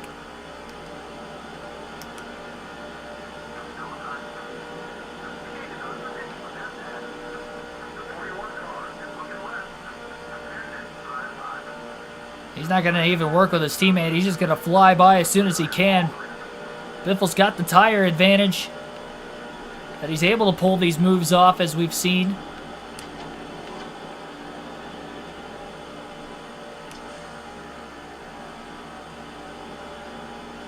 The outside. Johnson tried to block. Couldn't do it in time. Biffle gets by Casey Kane and out to the outside of Rusty Wallace in turns 3 and 4. His teammate Kurt Busch is up the way, though he is a lap down. We're bringing out the debris caution. Still running without a hood and keeping decent pace.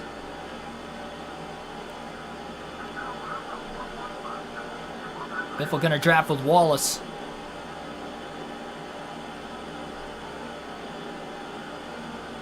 Busch trying to race his way back onto the lead lap. Gotta assume he's got the speed to be able to do it. We'll see if he can actually pull it off. And Biffle thinks now's the time to make his move on Wallace for 5th. He'll easily make the pass. Barely close enough to get a draft off his teammate Kurt Busch. If we get another caution though, Kurt Busch is in the free pass position. He could get back in the lead lap that way as well. Which as of right now, he would be in the free pass position. Pulls a block on Gordon. Like to race his way back up there, but if he can't, he's at least in position. As long as, of course, he's not involved in caution number 6 if we get caution number 6. Biffle underneath Kurt Busch. Busch stuck on the outside. Gordon gets back underneath him. Junior still looking for the lead on Kevin Harvick currently. Newman almost ended up in the walls. He slides wide off of turn 2. Biffle to the bottom. Pulls past Newman, and these fresh tires have really gone to work, quickly getting up through this field. And all of a sudden, Biffle's up to 3rd on the back bumper of Junior for 2nd.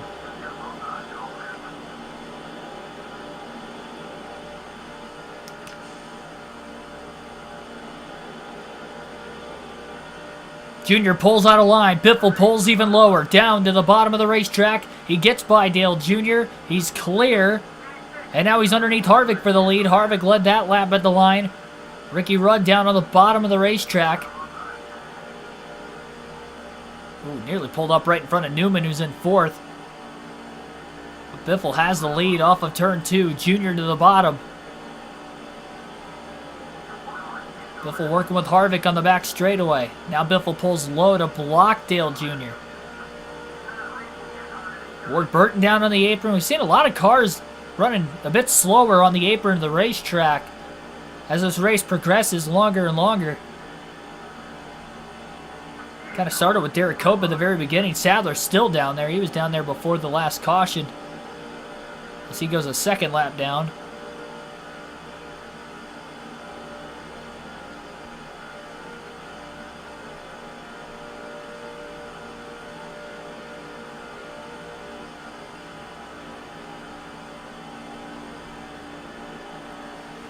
And we have some cars on pit road as we speak. Green flag pit stops are starting for the crews that did not pit under the last caution, which was really everybody excluding race leader Greg Biffle, who's worked his way back to the front. Now we'll have to see how many cars he can lap. And if we get a caution in the middle of green flag pit stops before Biffle ends up making his stop, it's going to narrow the playing field down quite a bit.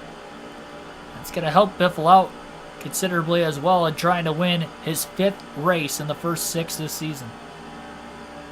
And there go the lap cars on the bottom at lap 120. A few of them going to get lapped this time as they work their way into turns 3 and 4. Oh, Junior got slowed up by the 137. Still made contact with him. Stacking up Harvick as well. So we continue to stay green for now, and Biffle's got over a 2.5 second lead all of a sudden.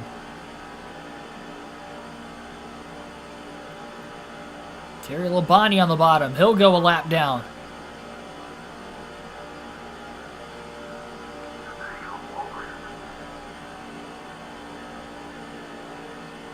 If Biffle does have to make a green flag stop, it'll be right side tires only for the 2nd time today. Trying to minimize the amount of time he's on pit road as much as he possibly can. There's Craven side by side up in front of Biffle.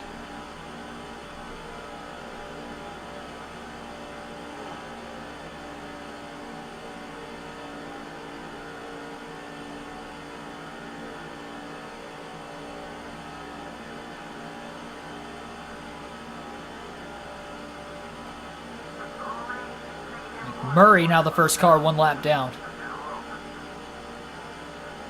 And McMurray up to block Labonte for that free pass position.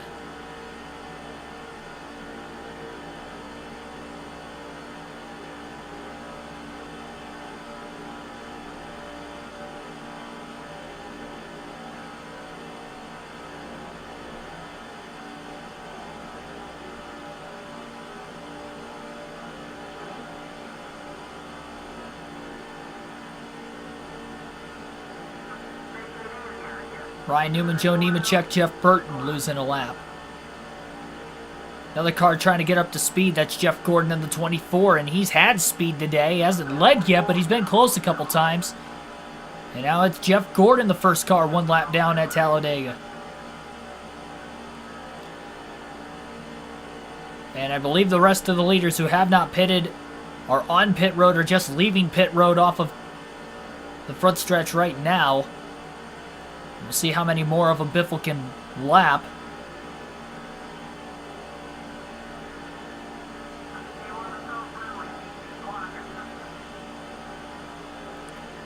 Oh, trouble! Cars in the wall, the big one! Biffle gets clipped! Biffle's in the middle of it. Nowhere to go for the race leader. And the big one is out again as Michael Waltrip gets turned into the outside wall. Jeff Gordon took a massive shot as well. Rusty Wallace, Terry Labonte also involved. It might have started when Casey Kane made contact. Gordon gets launched off the back bumper of the 15, and Biffle, who tried to race his way to the bottom, couldn't get through it in time. That was the caution he needed, but he was involved, unfortunately, and a lot of cars will be coming into the pits with damage. Biffle going to try to minimize the amount of time he is on pit road. Almost 4 seconds worth of damage for the Biff.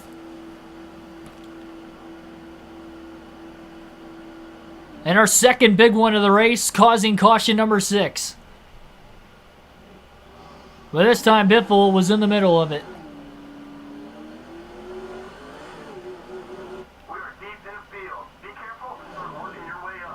We'll see. A lot of cars did get trapped a lap down. I'm not sure exactly where Biffle will line up on the race start. It looks like he's in ninth still. Green flag back in the air, but how much speed has gotten knocked out of this very fast race car? And as the green flag is back, you could definitely see the heavy damage to the right rear. Biffle's lucky to just survive the accident, let alone to still be in the top 10.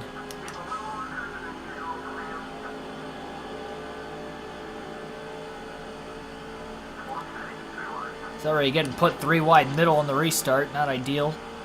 All the lap cars to the inside of the lead lap cars. Dale Earnhardt Jr. is the leader on the restart. Most of the damage was to the right rear of Biffle's race car, maybe even the right side door.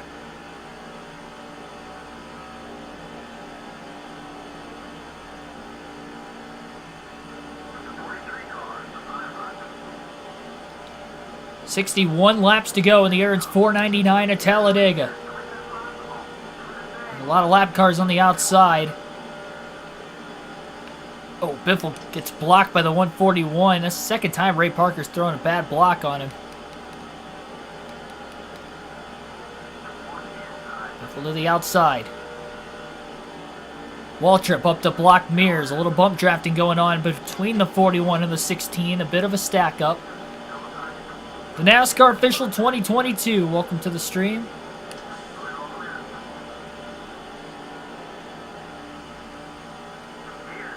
Wallace thought about throwing a block. Biffle gonna try to side draft him. Wallace got pinched. Casey Kane, Michael Waltrip, big benefactors of that last caution. Riding right in front of Greg Biffle. Oh, Jeff Burton gets into the wall a bit in the middle of turns 1 and 2. Biffle's in the middle 3 wide, trying to hold his lane with Wallace to the bottom. Massive run on the back straightaway. Kane down to block.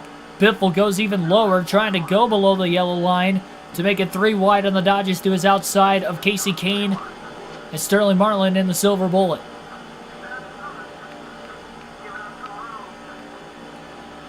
Happy birthday. Oh, little brother's birthday. I didn't see that. Just turned 21. I was wondering who you were saying happy birthday to. Like, it's not my birthday. At least there's still some speed in the car. And I think a lot of it is because Biffle doesn't have any damage to the front. It's all to the right rear. So he may not be a good lead car because he's going to have a lot of drag, but he should be able to get the draft off the cars in front of him fine and be a good push car still. I don't think he hurt the engine enough. Handling may be a bit off as well, though.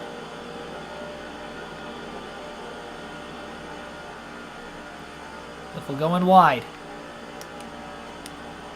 Jarrett going to go a bit wider. Down to the bottom, Jarrett looking to block as well.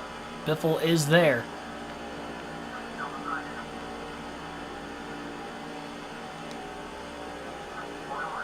Biffle still side drafting Dale Jarrett.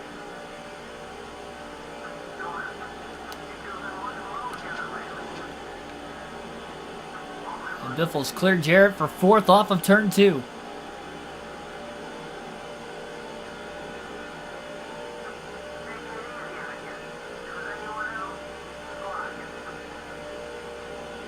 Kenseth to the bottom. Not sure if it's for the lead or if Kenseth's a lap down. Johnson on the inside of Jeff Gordon. And Kenseth is the leader. He has not led yet in this race.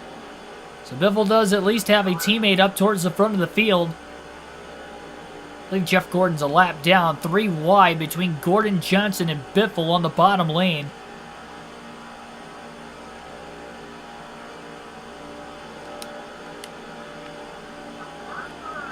Gordon drops in line now behind Biffle. Johnson on the outside. Surprised he didn't go with his teammate.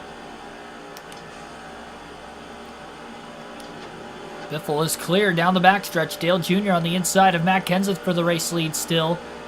And it's Biffle getting a massive run behind him at 197, now 198 miles an hour. 199 in the middle of turns 3 and 4.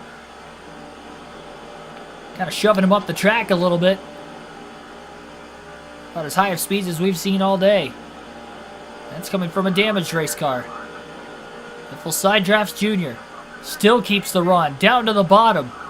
His teammate Kenseth thought about blocking, but it's Kenseth who is going to have the lead at the line at least. Jr. goes with Biffle on the inside. So Biffle, after being involved in the second big one, trying to get back to the lead. Jr. gets into the wall off turn 2. That's going to open up a hole for Biffle to slide in line behind his teammate Kenseth. And a move to the bottom into 3. Kenseth trying to pinch Biffle. Biffle makes contact with him. Contact between the 17 and the 16. And Kenseth's in the wall off turn 4. And here comes Dale Jr. to the inside. He'll take the race lead. Dale Jr. leads at Talladega. Johnson going for 2nd to the inside of the 16. Quarter tank of gas left for Biffle. Trying to get a run. Big block on Johnson. He was barely clear.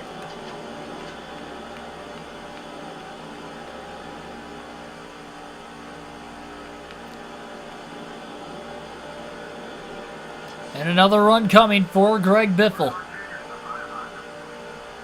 First of many, but not the last. And into turn 3, Jr. is going to fall back to 2nd at least. Johnson also underneath Dale Jr. looking for 2nd himself. Big blocks thrown off of turn 4 for Biffle. Gordon trying to get his lap back before maybe a potential 7th caution. Still just north of 50 laps to go. I would not be surprised if we see more yellows before the end of the race.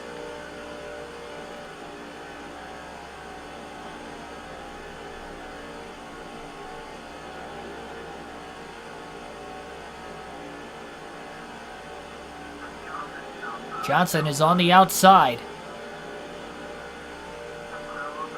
Biffle didn't feel comfortable trying to throw a block on him. He wasn't exactly sure where he was at. More cars on the outside than what there are on the inside. But Gordon seems to be pretty fast down on the bottom right now. Biffle swinging back and forth.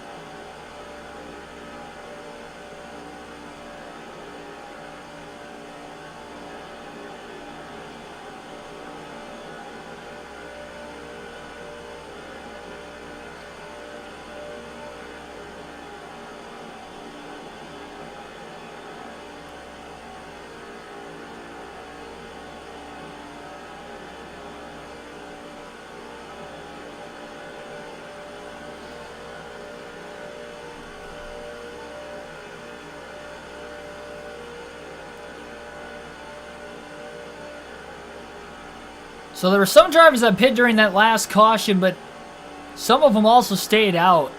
With only 9 cars on the lead lap with the caution and the big one coming out in the middle of green flag pit stops, trapping a lot of the field, again, all but 9 a lap down. Definitely making things interesting as far as the strategy goes from now to the end. Biffle to the bottom, in front of his teammate Kenseth. Right front tire starting to go away on the 16 just a bit. Plans on making a pit stop for right sides only, assuming he will have to pit under green. He's only had to make 1 green flag stop so far today.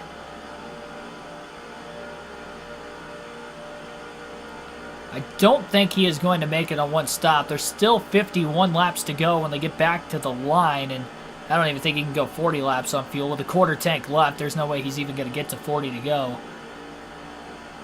So it is a 2-stopper for Greg Biffle.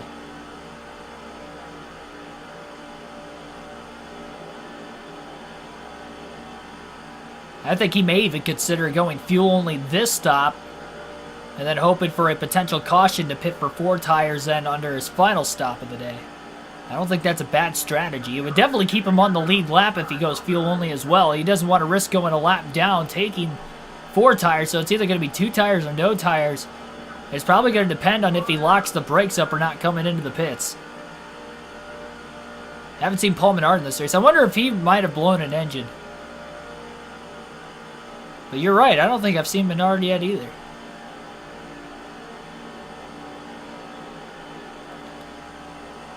Could have been taken out in the first big one.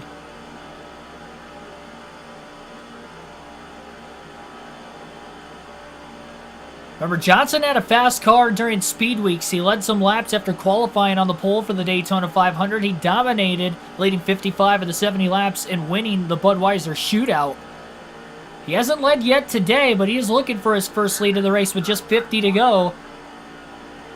Biffle goes to the outside to block him, allowing Kenseth to get down low with help from Dale Jr. Kenseth trying to get back to the lead again as the Roush Fenway Fords run side by side for the lead into turn 3. Biffle back to the bottom, Kenseth clear. Synchronized in line with Dale Jr. Biffle to the bottom into the tri-oval, and he might actually get a lap led on Kenseth. Big side draft. Perfectly done, and Biffle will lead at the line and clear Kenseth into turn 1. Cleanly done. Kenseth never officially made the lead change because he did not lead a lap in that transition.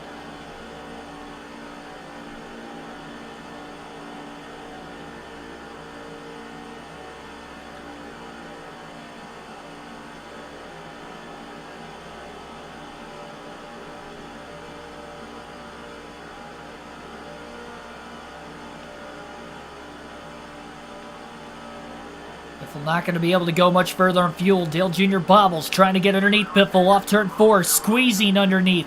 Trying to side draft the left rear corner panel. Biffle down with a block. Johnson makes it 3 wide for second off of turn 4. Kenseth all the way on the outside. Kenseth gets into the wall a bit. Contact with Dale Jr. as Kenseth just got sandwiched. I don't think Johnson underneath gave much room. Maybe not realizing he took it 3 wide, or maybe that they were still 3 wide at the time of contact. And they make it through. Both the DEI cars working together of Waltrip and Dale Jr.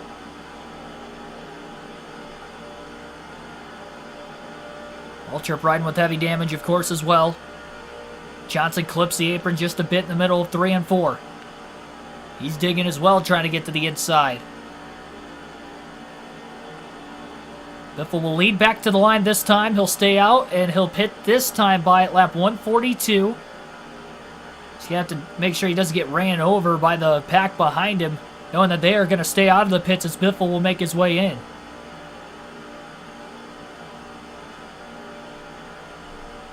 And it will be a fuel-only stop as long as Biffle doesn't lock the tires up coming into the pits. Definitely going to have to get out of the way quick, though. It'll be the second green flag stop of the day. But the first for fuel only. Has to hold the bottom into turn 3. Johnson trying to go even lower to get underneath him and force him to the outside. Didn't work. Kenseth will take over second and will likely take over the lead. Biffle has room. Johnson gives him room. And at the right time, Biffle making his way into the pits. Doesn't want to speed again. Locks the tires up, and for the second time, Greg Biffle has sped on pit road. Gas and go only for Greg Biffle. His second pit road speeding penalty of the day. And again, he was just trying to coast it off turn 4 and carried way too much speed on entry in, so he has struggled with that one. He had no problems at Daytona all speed weeks making any green flag stops, but today at Talladega, he's 2 for 2 with speeding penalties. And even though he took fuel only, it's still going to be a somewhat lengthy pit stop as he works his way back onto the racetrack in 11th. So I guess there are 11 cars on the lead lap. Biffle's going to try to get up to speed as quickly as he can here.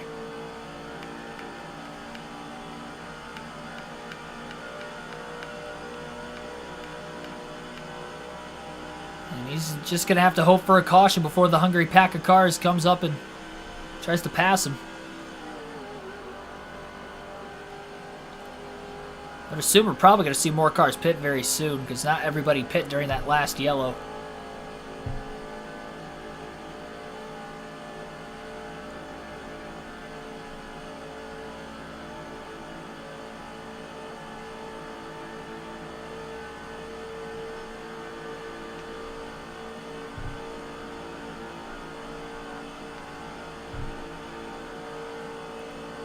Kenseth is the leader. 45 laps to go, and the Aaron's 499 at Talladega. Make it 44 now for the race leaders.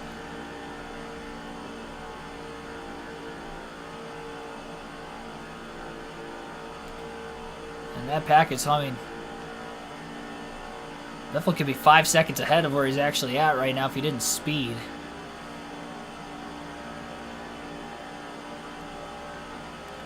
And he locked the tires up again coming into the pits.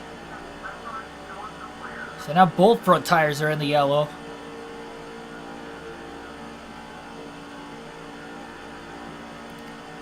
Still one stop out from the end, but that's for everybody.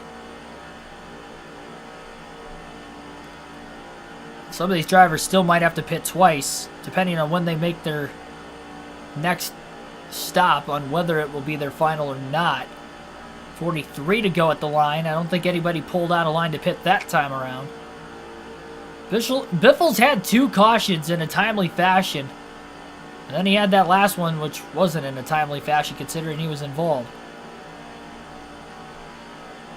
So he's either been lucky or unlucky with the yellows so far. We've had 2 debris yellows.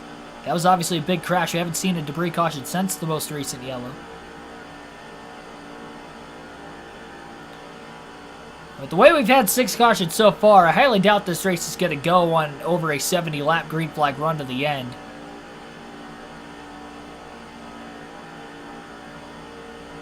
I mean, I technically ran out of fuel off turn 4, but I was already braking coming into the pits when I ran out, so it didn't cost me any time. What cost me time was the fact I was still speeding coming into the pits.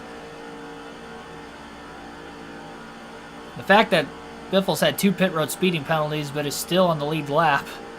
Pretty impressive, all things considered, especially with no stages to try and bail himself out. But he's going to have to fight to stay on the lead lap now. We saw Jeff Gordon towards the front of that pack, and we know he's a lap down. So Biffle's going to have to fight for the free pass position, assuming the leaders will blow by him once they get to him in this giant pack.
41 laps left.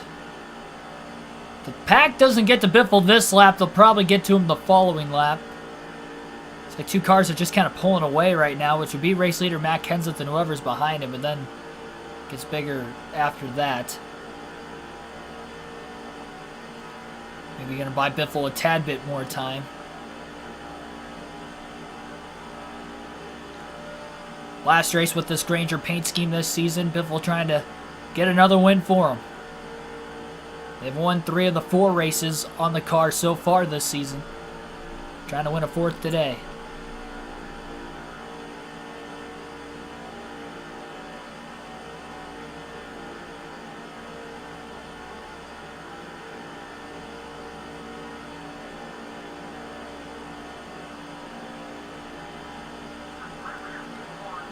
Now the right rear tire is starting to wear out a bit more as well. I'm sure the left rear will be in the yellow as well very soon. We're going to try to stay a little bit lower down the back straightaway. Kenseth on the outside. Jimmy Johnson in second place behind him.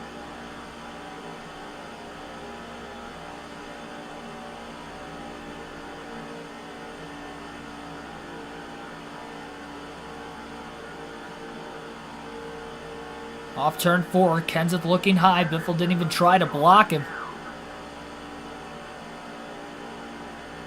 Now he'll go up and block in the tri-oval. Has to at this point. Can't afford to go a lap down now.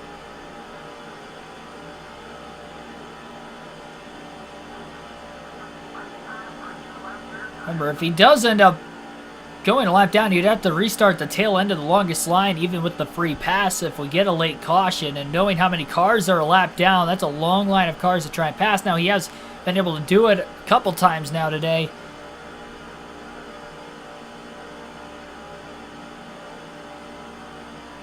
One time it took him about 30 laps, and the other time it took him less than 20.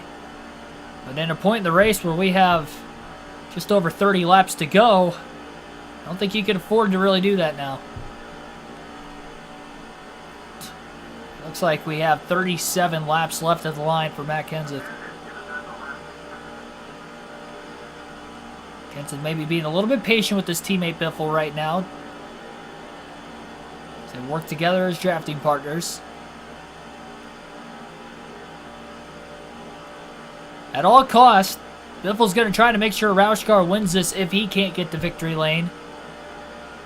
Kenseth's in that position. Kurt Busch had a great shot earlier and was working well with Biffle, as we've seen again at Daytona this season, all through Speed Weeks, and now Talladega in this race. But Kurt unfortunately fell a lap down, then also had a little bit of debris shed off his race car. He hasn't been that fast since losing the hood of his number 97 Sharpie Ford.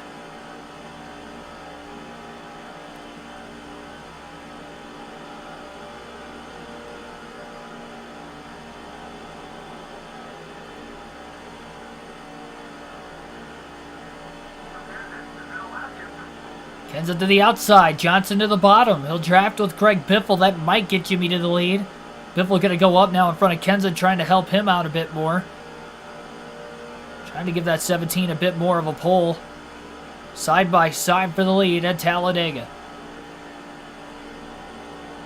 Johnson is going to clear Kenseth off of turn 4. Now he'll swing to the outside, trying to lap Biffle. He knows he's got a strong car, even with the damage.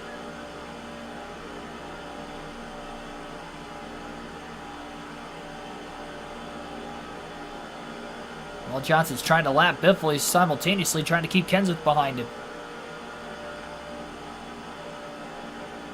Biffle really needs a caution. Surprised the drivers who stayed out of the pits during that last caution are able to go as far as they have on fuel so far. It's like Kenseth back to the bottom of Jimmy Johnson. He'll clear him into turn 3.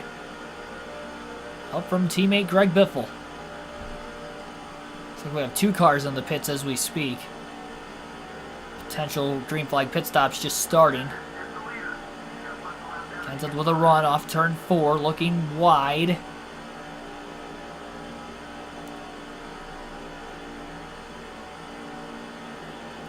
A little bit too wide though, and here comes Jimmy Johnson again to the bottom. And a lot of cars in the pits this time. Caution's out! Caution's out for the 7th time today. Right at the edge of the pit window. But a caution is what Greg Biffle needed. And another crash, as it was Scott Wimmer who gets ran into from behind from Dale Jr. It was very similar to the last caution between Casey Kane and Waltrip. Only 2 cars were collected in this one versus a whole pack of race cars and the one prior. So Biffle will get the pit. It'll be 4 tires and fuel. And you won't have to worry about a 3rd speeding penalty today because he's going to make his final stop during the caution. His 5th one of the day. And again, the final one. 4 tires and fuel to try to buff out more damage with some repairs. He was in 10th when the caution waved. And we'll see. The Mr. Clean crew going to go to work again. Like Jeff Burton ran into one of them. One of the Mr. Clean guys morphed right through Jeff Burton's car.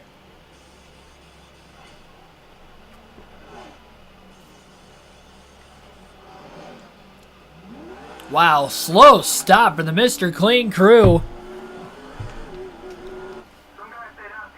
There were a lot of drivers that cycled out in front of Greg Biffle. Probably taking some time to repair more of that damage from the earlier big one. Green flag back in the air.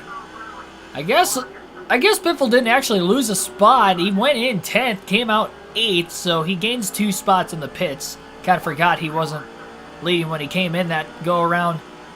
The green flag is back in the air, trying to take advantage on the restart. A little bit of contact with Casey Kane. That's going to slow the momentum up of Greg Biffle. 30 laps to go, and the Aaron's 499 at Talladega. Following caution number 7, will we stay green to the end of the race? And rookie Brendan Gaughan is the leader in the 77 car.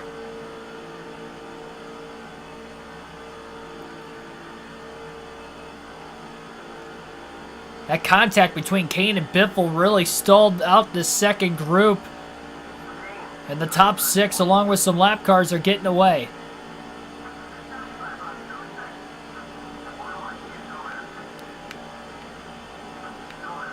Biffle gonna tag on to Casey Kane.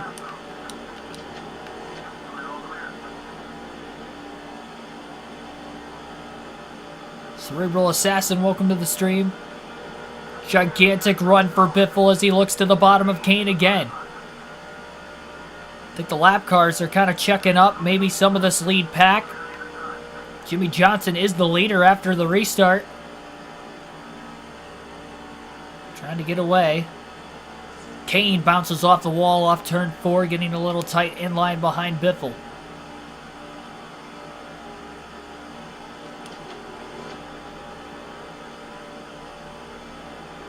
Biffle just close enough to draft off of Robbie Gordon, who I believe is a lap down. Biffle's going to have to get through it quick, though.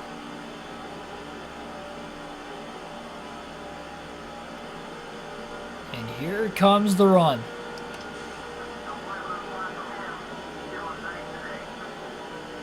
199 miles an hour down the Talladega super stretch.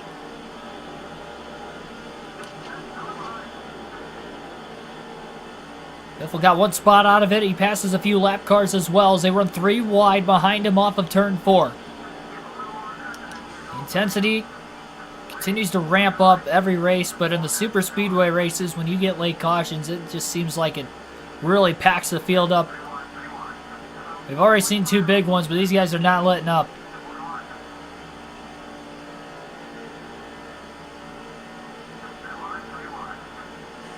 Oh, contact. Walter might have gotten squeezed into the walls. They were 3 wide. He loses a bit of ground. Brendan Gaughan gets back to the lead, though. He swings back by the 48 of Jimmy Johnson. Biffle now to draft with Sterling Marlin in the 40. Marlin, a great plate racer. Multiple wins in both Daytona and Talladega. 2-time Daytona 500 winner. Biffle is more than willing to work with the 40.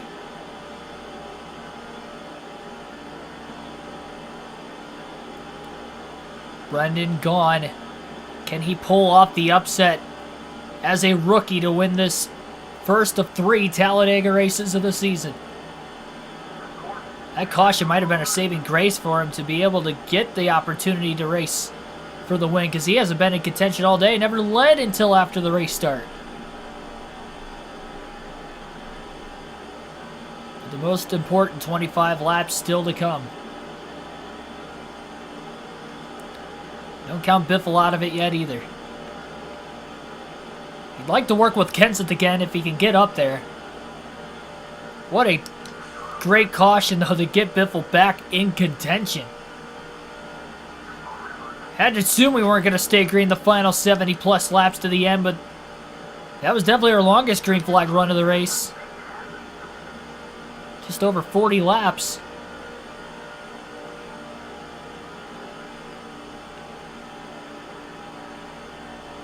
We went green with 30 to go, so these guys should make it on field to the end, you would think. Biffle got a little tight off turn 2. He wiggled a bit as he skidded up the track, and he tried to stay on the gas, and it bit him. Barely trying to hang on to that draft from Matt Kenseth. And all 4 cars in front of him are on the lead lap, so Sterling Marlin would be the first car 1 lap down as of right now, in whatever position he is currently running in.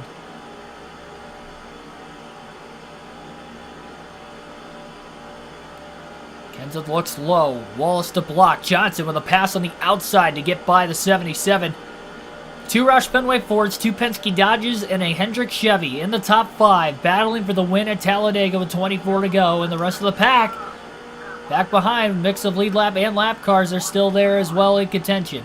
Biffle to the bottom underneath Matt Kenseth. Now it's Rusty Wallace looking for the lead. He's got help from Brendan Gaughan. Roush cars not really working together right now as they run side by side for 4th. But the Team Penske Dodges are going to work together, and Rusty Wallace will take the lead. Winner in his dual race at Daytona, but he has not won a points race this season. And the Penske cars are 1-2. Biffle with a run, finally clearing Kenseth. Gets to the inside of Johnson. Working with Brendan Gaughan. Johnson back another spot. It's Biffle who is up to 3rd. Johnson with a crossover under him. Biffle goes to the outside with the veteran Wallace. Biffle with a run. Cuts to the bottom to block Johnson. All the way to the inside. 3 wide for the lead into turn 3 with 23 laps to go at Talladega.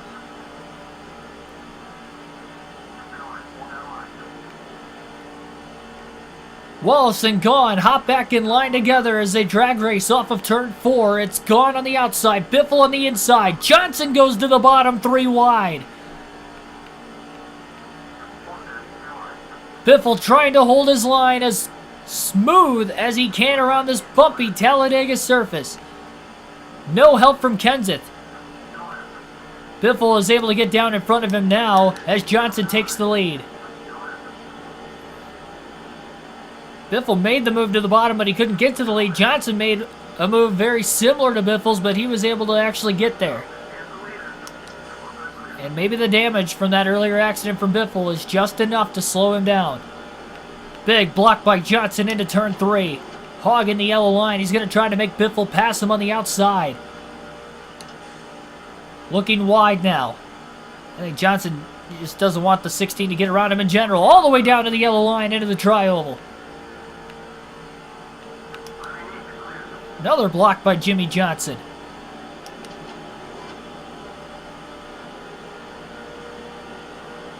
Johnson trying to win his first points race as well as Wallace. They both won exhibition races, but no points wins this season. Biffle has to go down to block Rusty Wallace for 2nd.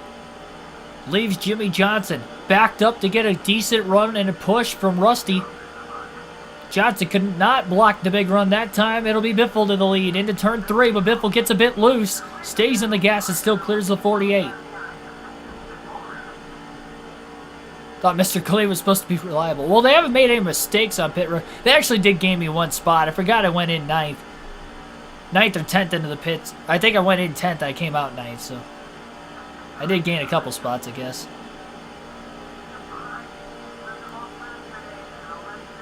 That last lap led for Greg Biffle has just clinched him the most laps led for another race this season, meaning that he has now led the most laps in each of the 2 super speedway races we have seen in the Daytona 500. Points races, that is, in the Daytona 500. And now the Aaron's 499.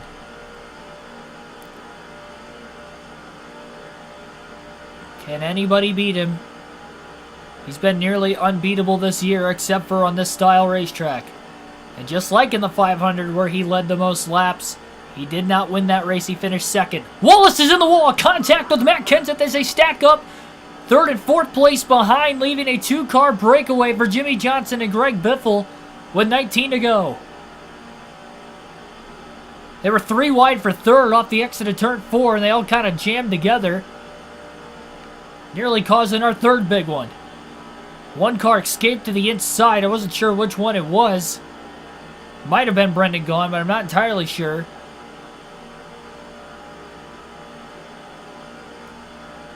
Definitely stacks the field up.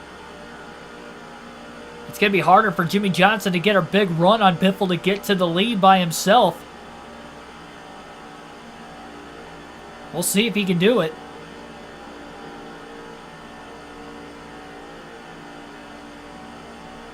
Oh, he's looking high. He almost got there.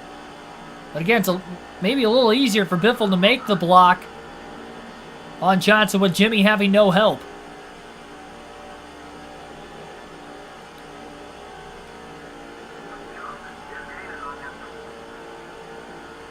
Johnson just really trying to force Biffle into a mistake as Biffle's mirror driving.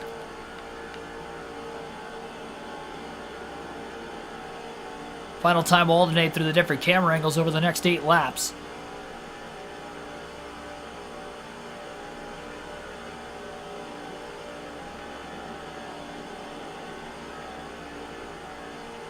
Oh, Jimmy's loose in the middle of 3 and 4. Having a hard time in the dirty air, but he needs to stay in the draft as much as he can. Kind of a win-lose situation.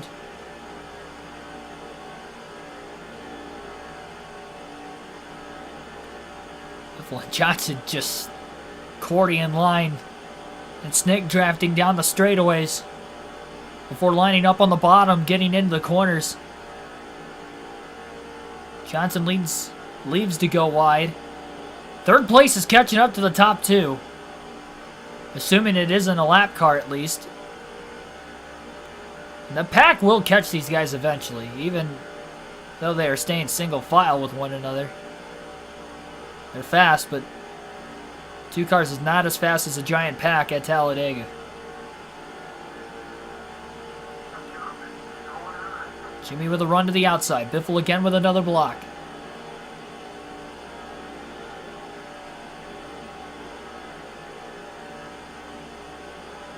Favorite MRN broadcaster?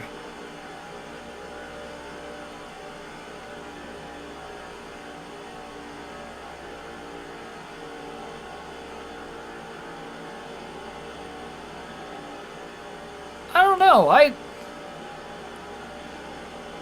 Ken Squire was always great. Obviously, he's not there anymore.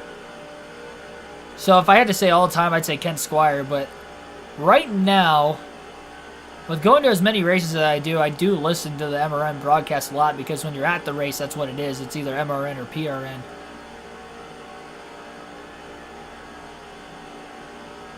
Something about Dave Moody's voice. I know he's more of a pit reporter when it comes to the MRN crew, but like he's just got that natural broadcasting voice.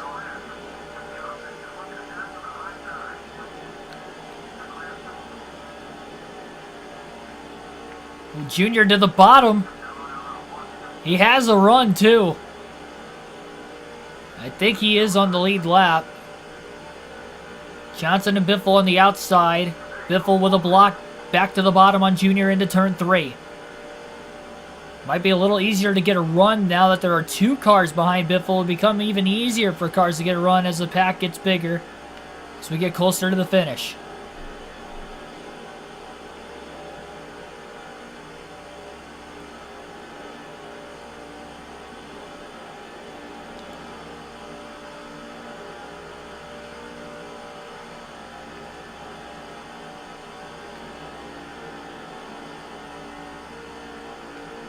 Junior going wide. Nowhere to go. Biffle back to the bottom on Johnson, who gets to the inside of the 8. A slow car down the back straightaway is riding on the apron. Halfway out of fuel, but we'll only have 14 to go. Actually, 13 to go at the line this time. Junior is clear of Johnson for second. And that's actually Brendan Gaughan on the bottom, so Gaughan having issues late. After leading on the restart, and even a few laps into the restart, was battling with the leaders. Back and forth with Johnson at the time before Biffle got into contention, so tough break there. Brendan Gaughan out of a shot to win late. How many times this year have we seen drivers who have led a lot of laps or were up towards the front late just struggle at the end, or just in general not win? We saw it with Greg Biffle in the Daytona 500. We saw it with Harvick in each of the last 2 races at Darlington and the Talladega Road Course, where he was leading late in both. Ran into an issue. One of the times DNF, the other one he finished second, but so overdrove turns 1 and 2 and allowed Biffle to get underneath him as he got really loose. Yeah, the Bagman's pretty cool too. I'd probably say he's second on my list. He's right there with Dave Moody.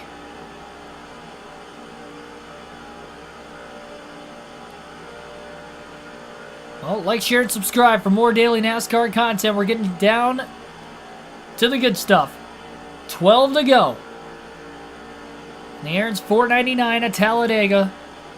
Can Greg Biffle keep the hot streak alive?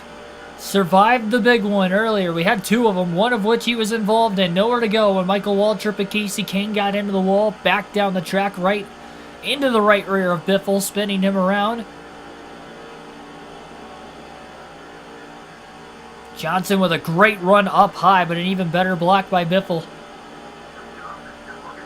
Jimmy is right there. But so is Biffle, 11 to go.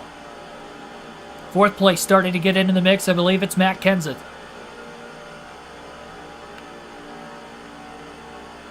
Johnson all the way up high. Biffle to block.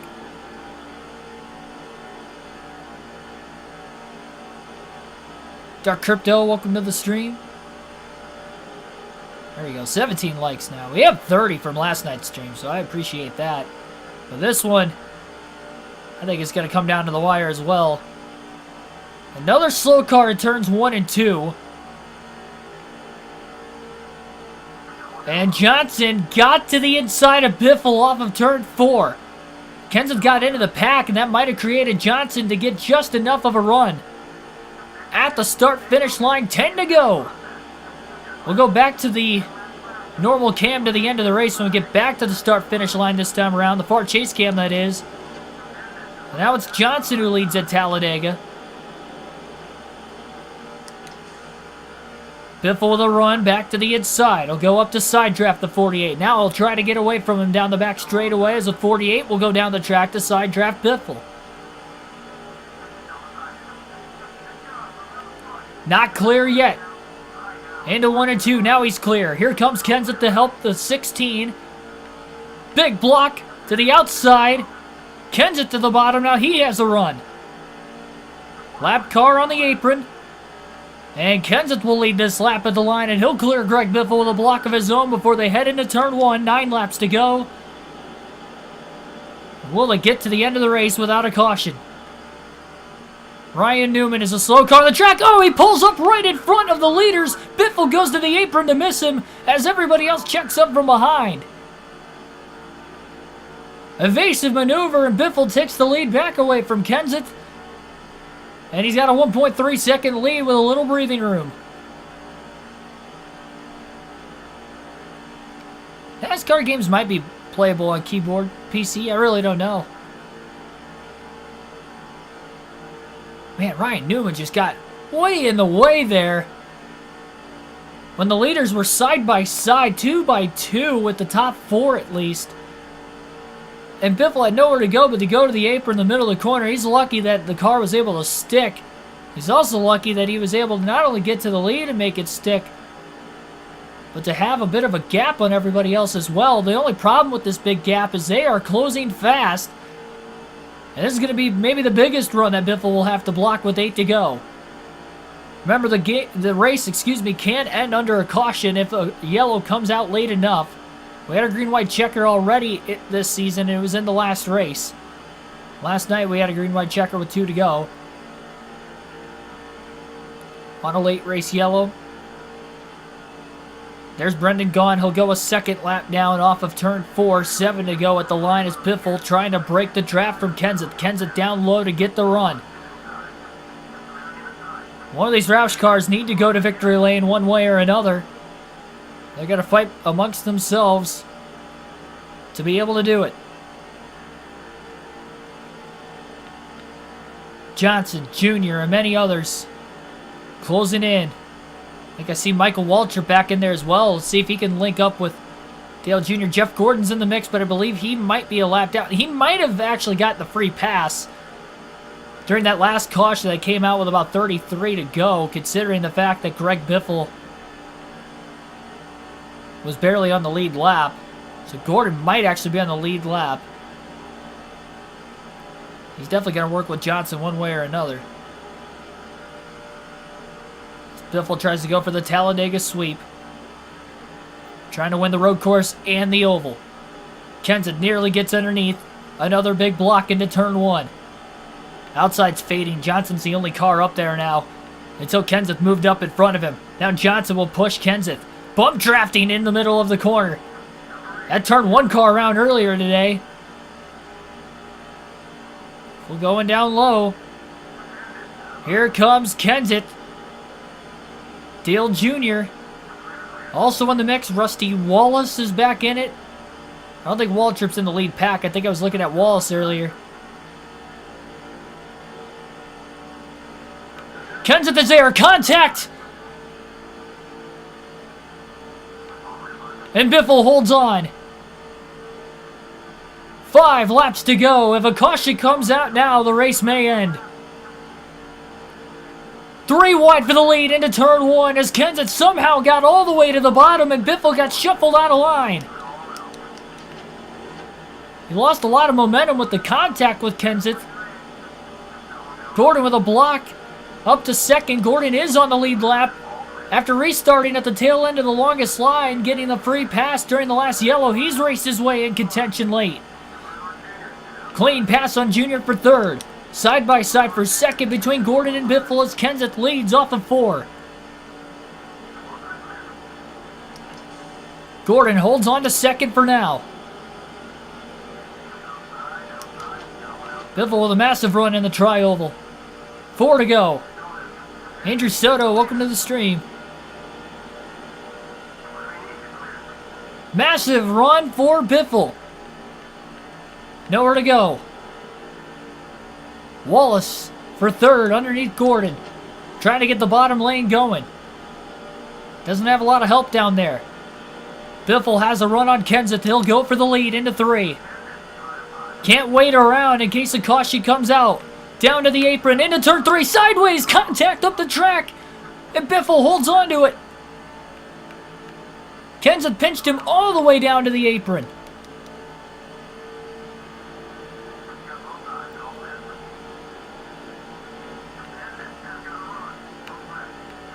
Rusty Wallace to the lead off of the tri-oval and into turn 1.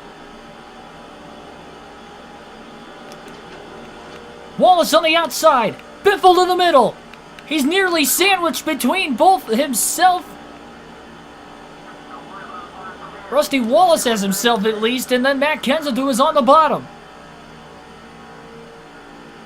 And the way these guys are racing, I don't know that they're going to make it all the way back to the checker without a wreck.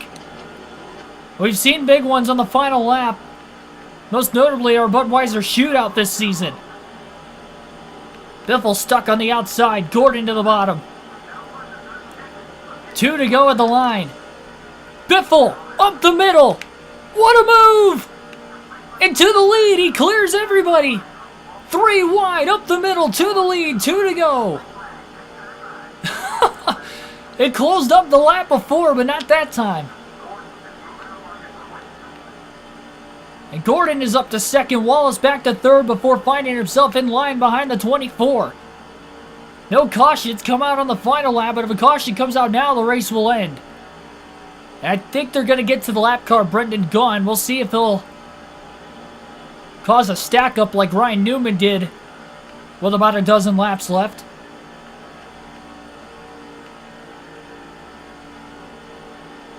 And they are coming to the white flag.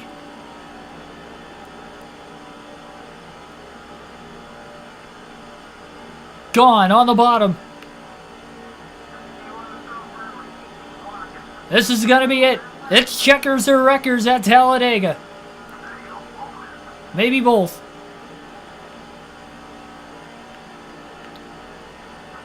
Gordon almost got to the inside of Biffle.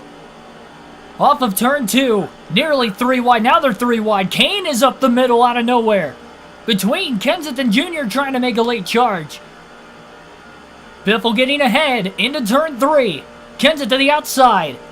Trying to make a third lane. Instead, he hops in line behind Rusty Wallace. As they work their way off of turn 4, it's Gordon with the run. He clears Wallace for second. He'll swing high. Biffle with a block. Now into the trioval. A couple hundred feet to go. Biffle down to the bottom on the yellow line. He'll hold Gordon behind him. And finally, a win on a super speedway in this game in the Cup Series. Greg Biffle wins the Aaron's $4.99 at Talladega.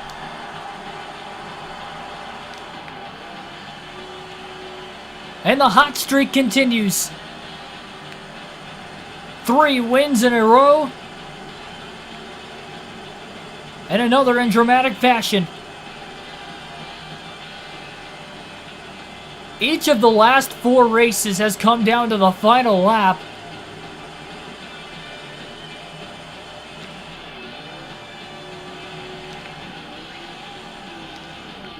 Unbelievable.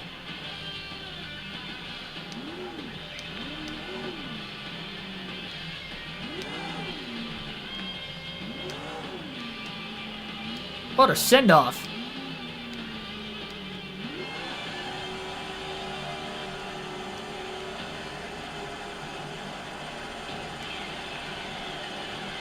After being involved in it, one of the 2 big ones, in the final 70 laps of this race, right around there, you can see the damage on the right rear after Waltrip backed down off the wall after contact with Casey Kane into Biffle. Biffle nearly had it missed. And then he had a timely caution with about 33 laps to go when he was about to go a lap down. And then goes from 9th on the restart to 1st in the final 30 laps. And got to the lead with about a dozen to go, but he had to hold on for dear life. Lost the lead a couple times, got it right back, and what a finish. Mark DeMars, welcome to the stream. Joined just in time for that insane, once again, insane finish. We have had some great races on the channel in this game. Look at that, the top 9 all finished within a second. The top 8 all finished within 0.4 of a second of one another. That is insane. Margin of victory was about 1/10 of a second, so that means it looked like it was just less than 0.3 of a second between 2nd and 8th. And 0.4 of a second between 1st and 9th, or 1st and 8th. Biffle gets a max points day, 3 hours, 18 minutes. To wrap this race up. 7 cautions for 21 caution laps. Biffle led 88 of the 188 today, despite starting at the rear and getting involved in the big one. Again, the second of 2 big ones in this race today. Jeff Gordon didn't lead a lap, but made the late charge after getting the free pass during that last caution. And in 30 laps, he went from the tail of the field and had a shot there late, but didn't quite get the win. We had 41 lead changes in this race too, which is actually quite a few considering that we only had like 4 different leaders in the first 50 laps. The business picked up in a hurry, especially as you saw at the end. Dale Earnhardt Jr. finishes 3rd. He led 11 laps. Rusty Wallace led 2 laps late in the race. He also started towards the back, finishing in 4th, and Kevin Harvick rounds out the top 5. A bounce-back performance after a DNF a race ago, but not the win he hoped for. He's been close, though. Matt Kenseth led 16 laps. He finishes 6th. Casey Kane didn't lead a lap. He finished 7th. Jimmy Johnson led 9 laps. Fell back to 8th at the end there. Michael Waltrip 9th, and then Dale Jarrett rounds out the top 10. Only 10 cars finished on the lead lap, and all but Jarrett was in that lead pack at the end. It's like Joe Nemechek led 1 lap. Ronnie Reynolds led 6. Kurt Busch led 4, but he was involved in a wreck. He finished 2 laps down. He was missing a hood, too. Elliott Sadler led 1 lap earlier in the race. And we'll take a look at all the DNFs. Brian Vickers blew an engine early on. Tony Stewart blew an engine, then came back on the track to surpass Brian Vickers. Before actually... No, never mind. He was the second driver to blow an engine. But then Tony Stewart pulled up on the track coming out of the pits in front of the field, and that's what caused the first big one. Luckily, I wasn't involved in that one. I was leading at the time. He kind of pulled up in the middle of the pack. Bobby Labonte ended up also blowing an engine. It's a tough day for Joe Gibbs Racing. 2 finishes outside the top 40 for him. Johnny Sauter, one of the rookies, blows an engine at lap 98. Scott Riggs, another rookie, blew an engine at lap 161. And then Ryan Newman led 29 laps, I believe was the second most after starting on the pole. So I guess Tony Stewart started second. I thought Stewart started on the pole, so I guess Newman started on the pole. Of course, he is the Rocket Man. Led 29 laps. Gone, who was great late, ended up going down a cylinder, finishing 3 laps down in 37th. But despite 2 big ones and all the wrecks we had today, only 5 DNFs. All the wrecks last night today, 6 DNFs last night, 5 tonight. And between the 2 races, I think we had a combined, 46 cautions? 7 tonight, of course, 36 last night. And here is Greg Biffle in victory lane, ladies and gentlemen. Another win for the Biff in what has been a dominant start to the season. We've had some wild races, some wild card races, and a lot more wild card races still to go on this custom schedule season. In fact, the next race will be a wild one again because it is going to be out in the desert. Phoenix, Arizona. 270 laps at Phoenix, but it is on the road course. Our 3rd road course race of the season. Our 3rd Roval, I guess you would say. This will be the Sandstorm 500K. That will be coming your way next week on the channel. As far as today goes, and the rest of the week goes for live streams, that's going to do it. I will be on my way to Auto Club this weekend. I will be doing a race highlight video. Still got the post-race analysis video from Daytona. Trust me, I want to talk about my experience and the race in general in detail, see how the predictions went down to start the season, and then you'll get to see more predictions for the race this weekend coming out before Sunday afternoon's Cup race at Auto Club Speedway. That will also be uploaded on the channel, so a couple of uploads. You'll see me there, but as far as the live streams go, we will not be live again until next week on Wednesday. Wednesday night will be the next live stream, then we'll be back in the groove of things, and I won't be at another race until Atlanta in the middle of March, so I'll have a couple weeks where I'll be at home for the race and commentating the race for you guys like we did with the Busch Clash. So the next 2 live commentary races are going to be the 3rd and 4th races of the year at Las Vegas and Phoenix, and then I'll be back on the road again at Atlanta. Thanks everybody for joining. I'll see you guys next week. Enjoy the rest of your weekend. Enjoy the weekend of racing. And we'll be back and better than ever again soon.